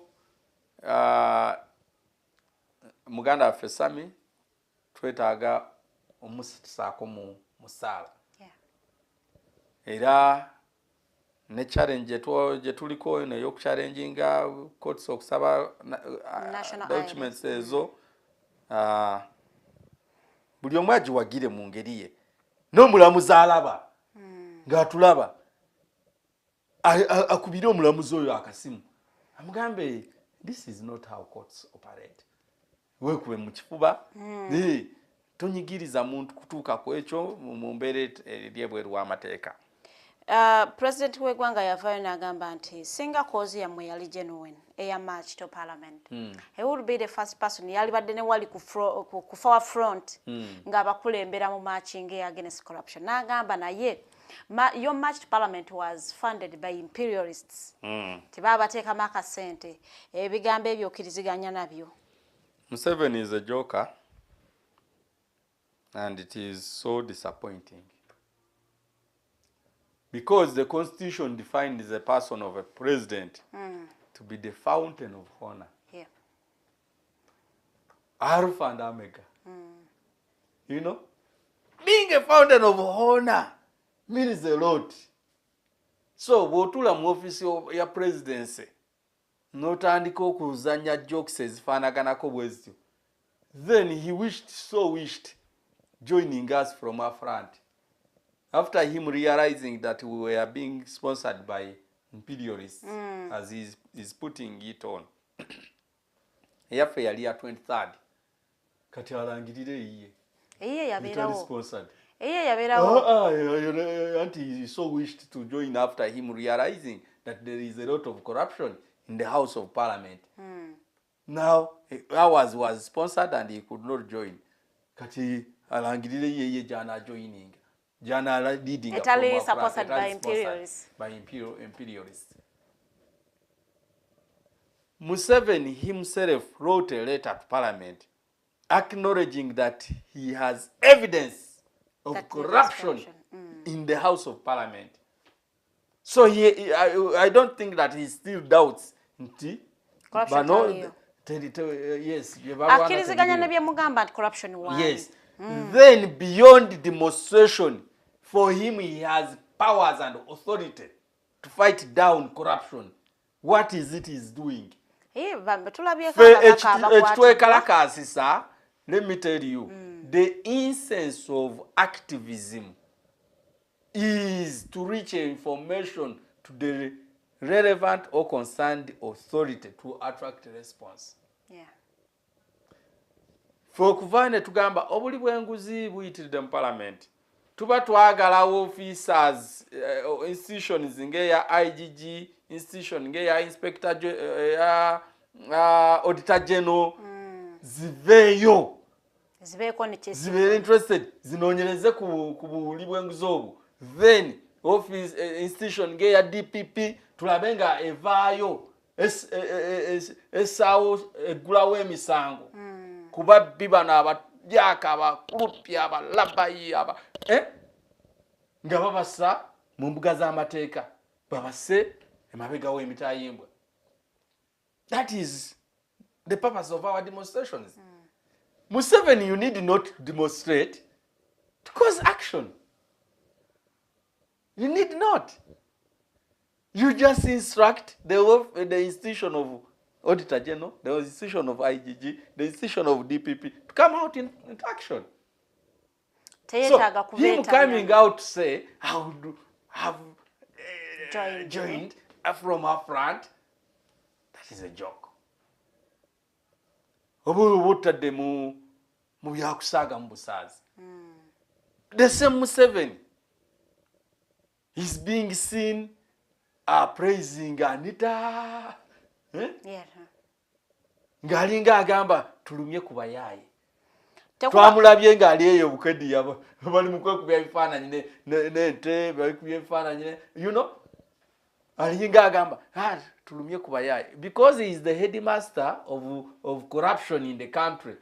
Kati alaba afunye deputy headmaster mu corruption. Kati abalwanyisa enguzi batuyita abayaye tugende kwali tukubye n'akufaananyi tulumye abayaye. Ngenda kukola statement leero erumya abayaye sinalabayo omuntu asavinga obulungi okusinga Anita. Those are his utterances these days. True. Yes. Even nga Anita amaze attracting sanctions internationally. The theft the corruption of Anita is not only being discussed locally, but also internationally. What's again? Ye Museveni akulaga nti I have to fight so much to make sure that I protect you. Why? Bagamba nti birds of the same feathers flock together. So kati bafunye ekibagatta. They have always been discussing my safety. Nga discussing anzenzeka. Ne kati omponyezako pressure. Kati batunolidde gwe. Part of the public ba concentrating ze kugwe. Kati oyali Museveni okulwanirira ndi tatamulwanirira okuba ndi mulungi. Nagamba nti at least nange kanfunemu abuwerero. N'okusinziira ku Mr. President, Madam Speaker ayina ebirungi byakoze. We all agree nti omuntu omubi abeerako n'ebirungi. Which is true. Nti kusinziira ku ye, the President of Uganda, Anita has served properly. Oba she has done meaningful representation as the Speaker of Parliament. You see, a Speaker of Parliament is not meant to serve interests of a person in the name of President. Era chovola nti waliwo principle ya separation of power. Wachitege? Yeah, true. Nti amongst the pillars of government that Parliament is meant to check is the executive. That's why the executive nebwebange dina oba supplementary budget jayagala it has to explain to Parliament and convince it. Nekati instead Anita ye simanyi na kumanya simanyi nangeri jenso achogeramu kubanga tetulabanga yo speaker kuva Uganda ebeerawo ayononye ekitiibwa kya Parliament ng'omukazi ono. You have seen her severally when she's almost abusing the member of Parliament. Yeah, that has happened. After all the nonsense you want, then that kind of language. Tetunalaba yo speaker wa Parliament asobola kutwistinga rules and procedures of the House the way she's doing. And people, the MPs, have presented a petition which is being signed by over 180 MPs, you know? Eranga procedures, rules and procedures the petition, the motion ingeyo. Ziri clear. Yeah. Gweno kera no kwata kapapula ne pen. No wandika. I have stopped it, therefore it cannot go on because of ABCD. Because court musango yakugira. No sinikira move our motion. That is not how Parliament runs. Motion nebwe bangeri yaku engeri no kubera withdrawn. It is not through a letter writing. You follow the rules. But because she feels like she's the Parliament herself, she does the way she wants. Alabisiza na anafu ya Parliament. Ate njaga kubo omulanga iri institutions endala. Mwegendereze. Don't allow this rotten lady. Olulimi okozesa olulidimene. She's already rotten according to olulimi tuluterezeemuko. Nkoseli michimama njazike chigambo. Oli respectful. Asijja kwa chigambo in this case. Njazika ekigambo ekyo ekimujamu. Ekimujamu. Aha, yufa oyagala tinze n'obulyake bwe obukulupya bwe bulabayi bwe no limi oluvuma envuma javuma mwabaka ne. That still she remains the Speaker of Parliament.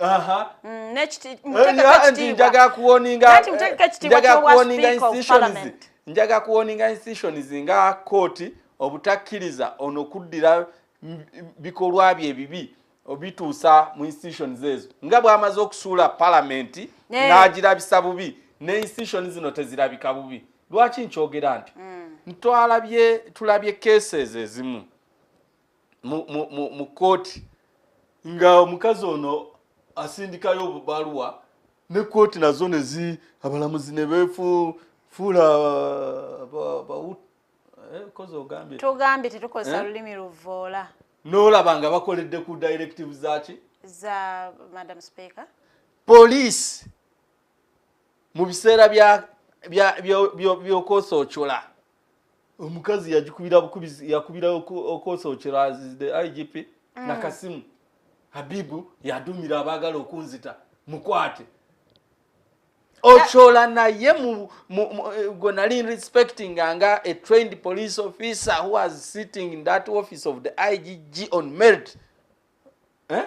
IGP. That was hearsay oba ochola yakugamba nti I've been ordered by the Speaker of Parliament. Nkunyumiza, this happened to me. Sinyumya kati ebiri mu house just yeah, okay. But again, na deploying a patrem 2 3 kuliko double cabin na yevuga ba CIDs ne Hyundai to surround off my home for the whole night to wait for me in the morning nga nfuluma ne bankwata ne bantwala ku side headquarters ekibuli nga the directors at CID headquarters are there waiting to see who is that human being who is commanding the teams life that are aiming at killing the person of the speaker. The speaker is being given so many security personnel to guard her life.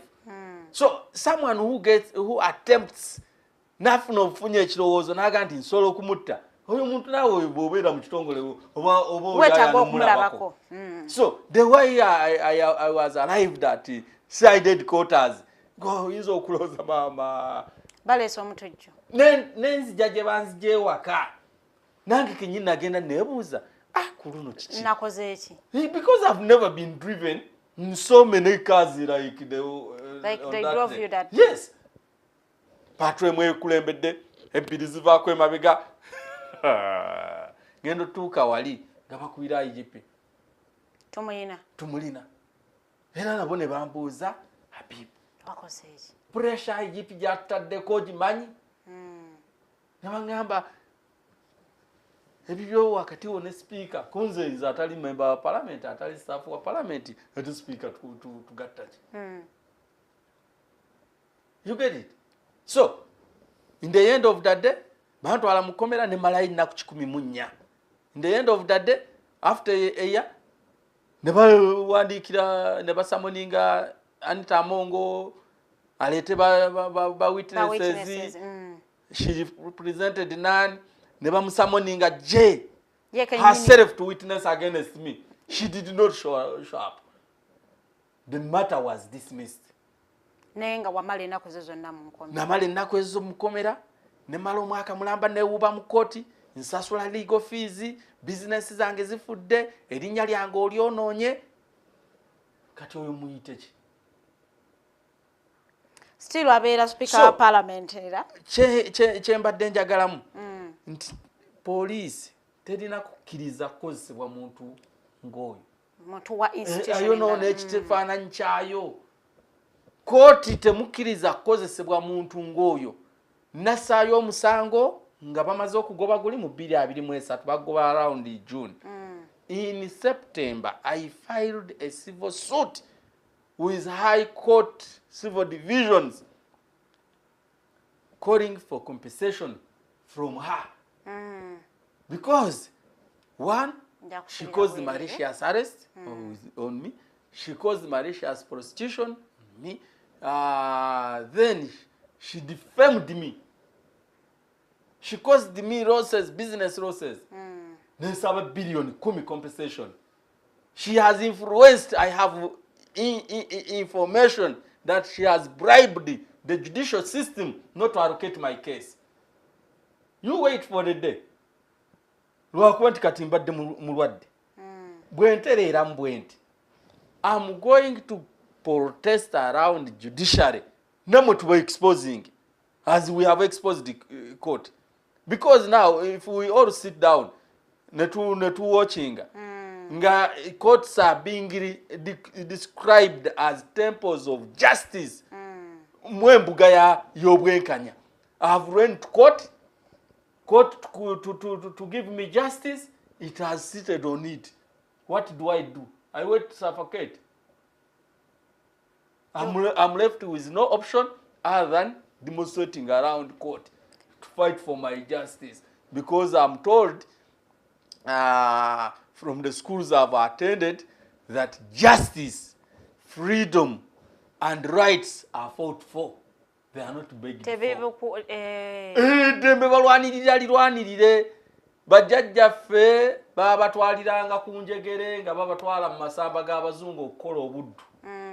Basooka kulwana obuddu okuvaawo, tebaba kulwana naffe badde batusa ku njegere ki zezimu.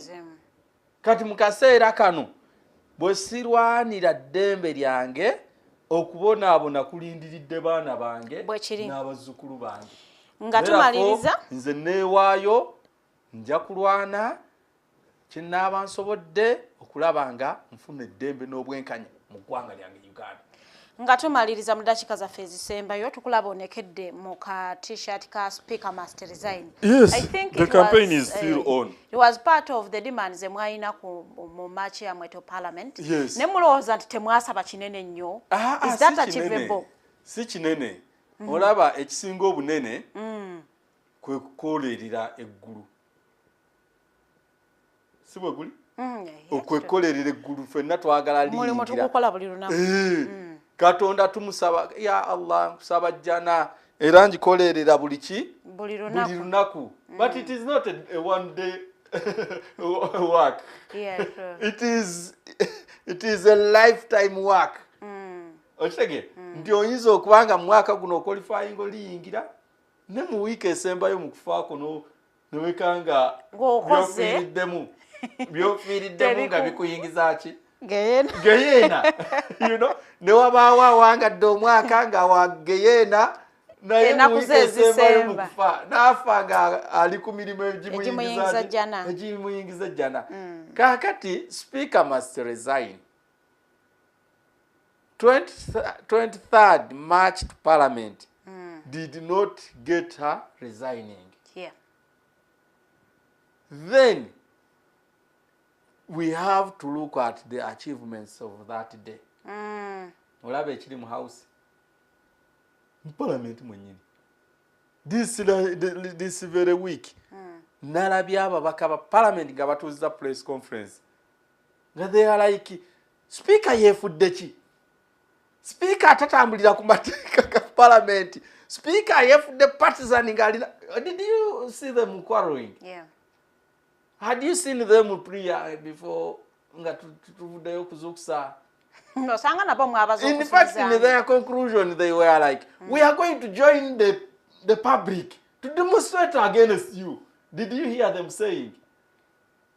No. I didn't hear them say that. Go and follow. You know, they are pledging to join us in demonstrations against the person of the Speaker. Against the person of the Speaker because of her conduct. I want to tell you, did you see Museveni writing? Yeah, that I saw. And saying, I have evidence that there is corruption in the House of Parliament. Yeah, between the Museveni Anita Mongo. Yeah. Nkujjukizeeko. Njijukiza. Twali mu kibuga Kampala wano. Gatukuba enduulu, Jennifer afuuse Jennifer atuntuza abantu. His Excellency Robert Kyagulanyi n'akuba oluyimba. Tugambire ku Jennifer asusizza ki okukamba. Museveni bwe yavaayo okwogerako eri eggwanga. Sirabanga abakazi abalungi nga Jennifer. Era singa tubadde n'abakazi nga 10 nga balinga Jennifer. Eggwanga lyandibadde liri wala. We were so disappointed by the statements. Nene tugamba no, struggle continues. Netusigala nga to exposinga ebikolwa bya Jennifer Msisi. Jennifer tekitegeeza nti alina birungi byakola. Yeah. Alina ebirungi naye byakolera ekibuga Kampala. Byetumu appreciatingako. Okitegeera. Naye ebibi biwulikika mangu okusinga ebirungi. Bw'obeera ne kkaani y'amata lita 2. Olina kulaba nga ogawembejja obutagwamu Kristo emu ey'omunyu. Just one crystal small as it is ey'omunyo emala okutta amata gonna kitegereka kati wali obaddoga mwetemulabako birungi byanitamu we don't expect ebirungi byetukusuubiramu ebibi tetukola ki tetubisuubiramu therefore ffe tetuliwo kutendeeza birungi byokoze kuba byetukusuubiramu kati bino ebibi byetakusuubiramu byetulina okwekanga era twogereko kakati Anita mu kaseera kano wali olabeko omukulembeze amuwaana omukazi ono bali mu kisaawe bagulawo ebisaawe Anita olowooza lwaki bwe yalaba Abamerika nga bakuba essomero lye ekifaananyi yawodalinga abasibe ekitole wagiwulirako omanyi lwaki yawodalinga nti baali bamuwaddeko lipoota ebyobugagga byalina ebweru kakati ng'alinga alaba bazze bakapchalinga byalina wano munda bakole bulungi lipoota bakole calculation computing bulungi earnings ze vis-a-vis ebyobugagga byakola ki byalina I think ndowooza Museveni yasoma obwongo bwa America naga that is their interest so they have been failed now let me reach out to myself Museveni naye awadde eri ng'abala n'essomero n'eddwaliro akoze ekisaawe namuga olina ne faamu ndina faamu Anita mu maalo yalowooza nti ono ayagala kulaba ki faamu ye ne bapozinga walaba akafaananyi ka Museveni ng'alina ne Jeneti ekisozi the same photo they took with Anita kati Anita mu maalo ge ali mugamba abantu bendowooza wandabye ne president akoze eki napozinze naye wait for a day Anita the way Jennifer Museveni was praised is the same way Museveni has praised you but you find out where is Jennifer yagenda kuba kyeyo contract ye yali eweddeko yalekulira yalekulira sikwe kulekulira ko twogerako kwe tugamba Anita oba tokasomi bulungi resign speaker must resign sikwe kulekulira that is what we are praying kulekulira paka ngatamuye that is what we are praying for ne Jennifer era tugamba nagamba I'm here to stay forever era nagulawo ne carnivals ne yeto rana embarrassed azivuga kuvala yava walioze mu class vuga tewali what happened ebirooto bya Jennifer tebifaanagana n'ebya Dorothy Kisaka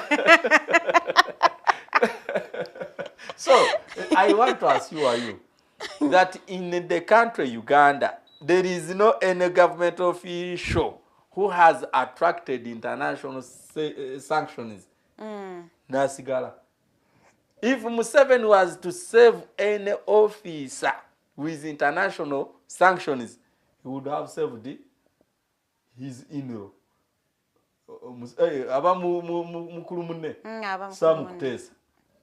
Sam Kutesa abatamumanyi yazaala omukyala wa Jeno Muhoozi Kayine Rugaba so abeera mukulu munne wani wa Museveni nekasa yafuna international sanctions ngaba America bamugambye togeza wadde dollar tojesembereza wadde ojunyako Museveni yamwegaire namugamba kusaba resign odde bali buli kyoyagala nja kikuweerera siro akuba nti Kutesa ali ayingidde emyaka emikadde nnyo egitaweereza Kutesa muto ku Museveni Kutesa muto ku Kadaga akyaweereza Kutesa muto ku kono wa finance yani Matia Kasaija obanga bali mu myaka jejimu Kutesa bannaffe abatulaba abatuwuliriza muto ku Moses Ali naye kimutese bali sanctions zava kuki buli bwanguzi obuli bwanguzi mbu bajjukize mujjukira aba China lwe bali basaba okusima amafuta ga Uganda mujjukira story y'omu China gwe bayita Patrick Hoy ye yayisibwamu enguzi eyajja ne bajwa Kutesa mu keesi eyo we yali yewozaako yagamba nti ebitereko ebimu byali bya Museveni mukwewozaako naga nze nali ndowooza kaali kalabo yali nguzi Sole yo jijukira. Patrick Hoy kati ali mukomera. It was that scandal eyaleetera kuteesa ebizibu. Bw'oba ojjukira bulungi kuteesa ali chairman wa UN.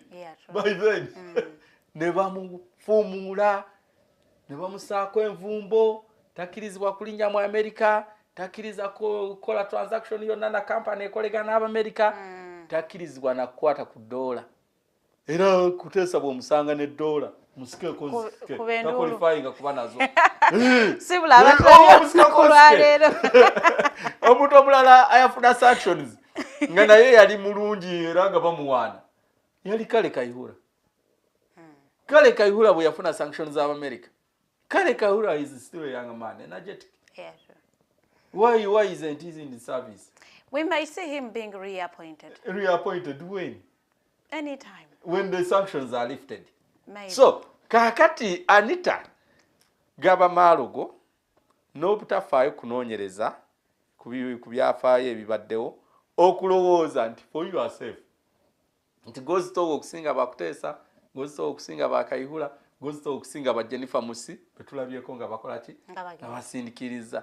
Era amaala ago ge yakozesezza n'abeera ku mukolo gwe gumu ne Museveni kwali n'agamba I'm still here. I'm in my first term and I'm waiting to serve my last term. Kati ye bw'alaba kasiba era nti kalivuka ku mutima nedda bakongola. They are still exposing you to the fullest. Then bagenda okutwalaganya nga tulina weyekwata. What I believe so much in is that day is coming and I will be part of the teams to celebrate that day. Nga tumulaba busikati nga babumujjamu buno obwa pinki nga bamwamaza kayero wali mu women eruzira. And I will visit you. I will visit you when you what if they don't arrest her? What if she's in? And the option is running away. Na ine kukuma. Dekaso amulabira. Waliwo omuntu omunamugamba I visited him. Ojukira DPC gwe bali bayita Joram Mwesigwa. Ayakuba munamawulire wa WBS wali Emmengo. Yali yamukubira mu activity yaffe. A National Association for the Unemployed. Twatwala petition ewa IGP Kayihura then. Naye nagenda ekigo. No more visiting. As a visitor. Nempandika I've come to visit Joram Mwesigwa. Ngogenze mukudalira. Nga mugulidde lofu y'omugaati ne kilo ya sukali. Bwe natuukawo ne mugamba Joram, you are here.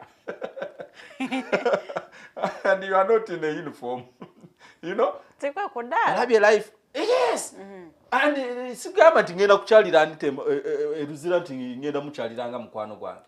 No, amujjukiza mbeera gy'adde atwagaliza. You are here also. You cannot also move. You cannot fly. You cannot do shopping. You cannot, you know. Yemboze betugatta mu kaseera ako. Akasembayo. Waliwo abalabanga struggle yaffe eri ewala. Njagala bategeeza nti teri struggle nyangu. Osoma ddiini ki? Islam. Ndi mu Islam. Oli mu Islam. Nabi Muhammad sallallahu alayhi wa sallama kyamutwalira emyaka 10 nga spreadinga kigambo eki la ilaha illa Allah, mukkirize nti Allah ali omu era ye mutuufu w'okusinzibwa, teri kyesinzibwa mu butuufu bwakyo okuggyako Allah. 13 years nga tagasseeko nti musaale, nti musiibe, muwe zaka. 13 years nga spreadinga kintu kimu, kigambo kimu. Naye ate era mu myaka 13 bangi, in fact if they were not the majority, abagaano kiyingiza mu kifuba kyabwe. Look at Jesus. Yali Israeli. Ng'agamba abantu bannange Katonda ali omu, muve mu butale musinze, temussa butale mu masinzizo. Nalwanagana nabo at some moments. Yatuuka kufa ng'abamutta bebo babuulira ekigambo. Si bwe guli? Has the word, his word, failed to reach Uganda because he was murdered? No. But why do you think that we should get worried because on 23rd we marched and Anita is still the speaker? We need to keep on the gospel. We keep the gospel alive. I do believe that parliament yeri muchogera. Speak Anita Jack to Kalumu nga zokusaba mu church bamugambe nti no ogenda kusabira bweru. Wano qualifying kubatona bakwekuba mu kifuba. You get it? Yeah, true. Anita Jack to ekiseera n'omwana gwazadde ave ku ssomero amugambe no, I regret being mothered by you. The stories around you are not stories of a mother. We pray it does not reach that level. Anita ali ku level mu kaseera kano. Truth be told. Nga bw'ayingira obuliri omwami abufuluma. Sika kano. Ebyo bikumulira birina ko maliriza kubanga tobeera nabo mu kisenge. Birina ko wino. Olaba ku firimu za America bano bakomando nga bayiga omuzi w'emisango. Bwe bamwalocatinga nti ali mu kizimbe kino. Aba FBI. Baawudalinga ennyonyi ne zisalako mu bbanga. Ne baawudalinga obusajja bujja bukutamye bwe buti ne busalako ku ttaka. Ne baawudali n'abamu ne bagira ku piki. Abamu ne basigala ku mmotoka nga bali mundu bazikute bati. State eyo Abamerika bagamba nti the criminal is being abrigad. Ndikati talira weyekyusiza mu bbanga tumusazeeko wansi tumusazeeko ne buli kasonda ko is being abrigad. Anita, she is in a state today of being a brigade. Tachalina gwatunako bwati naga nti ono mukwano gwange. MP bali nabo mu parliament bamusongamu. Bwagenda mu katale bamusongamu. Bwagenda mu masinzo bamusongamu. Buli wabeera ni wabeere waka. Wewe tweyanziza nnyo mukulu Habib Buwembo. Yereserwa campaign de kola leero ngenda kubanga nebaza abatulabye mwebale kubanga mutulabye tugenda hanga tubasiibulira wano show ya face munnyo mugenyi wange tajja kumaliriza. Mubeere n'olunaku olungi olwaleero ku ssaawa emu waliyo voltage mbasaba tubeereko ate tunyumirwe show mwebale nnyo tusinkana olunaku olw'enkya ku ssaawa 2 ez'okumakya.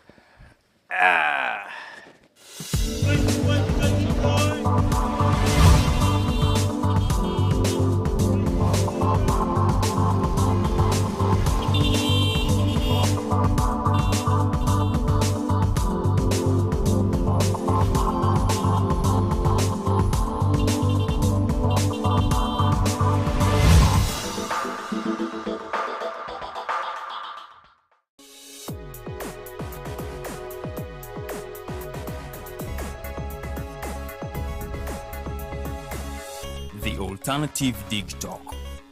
Real issues, real talk.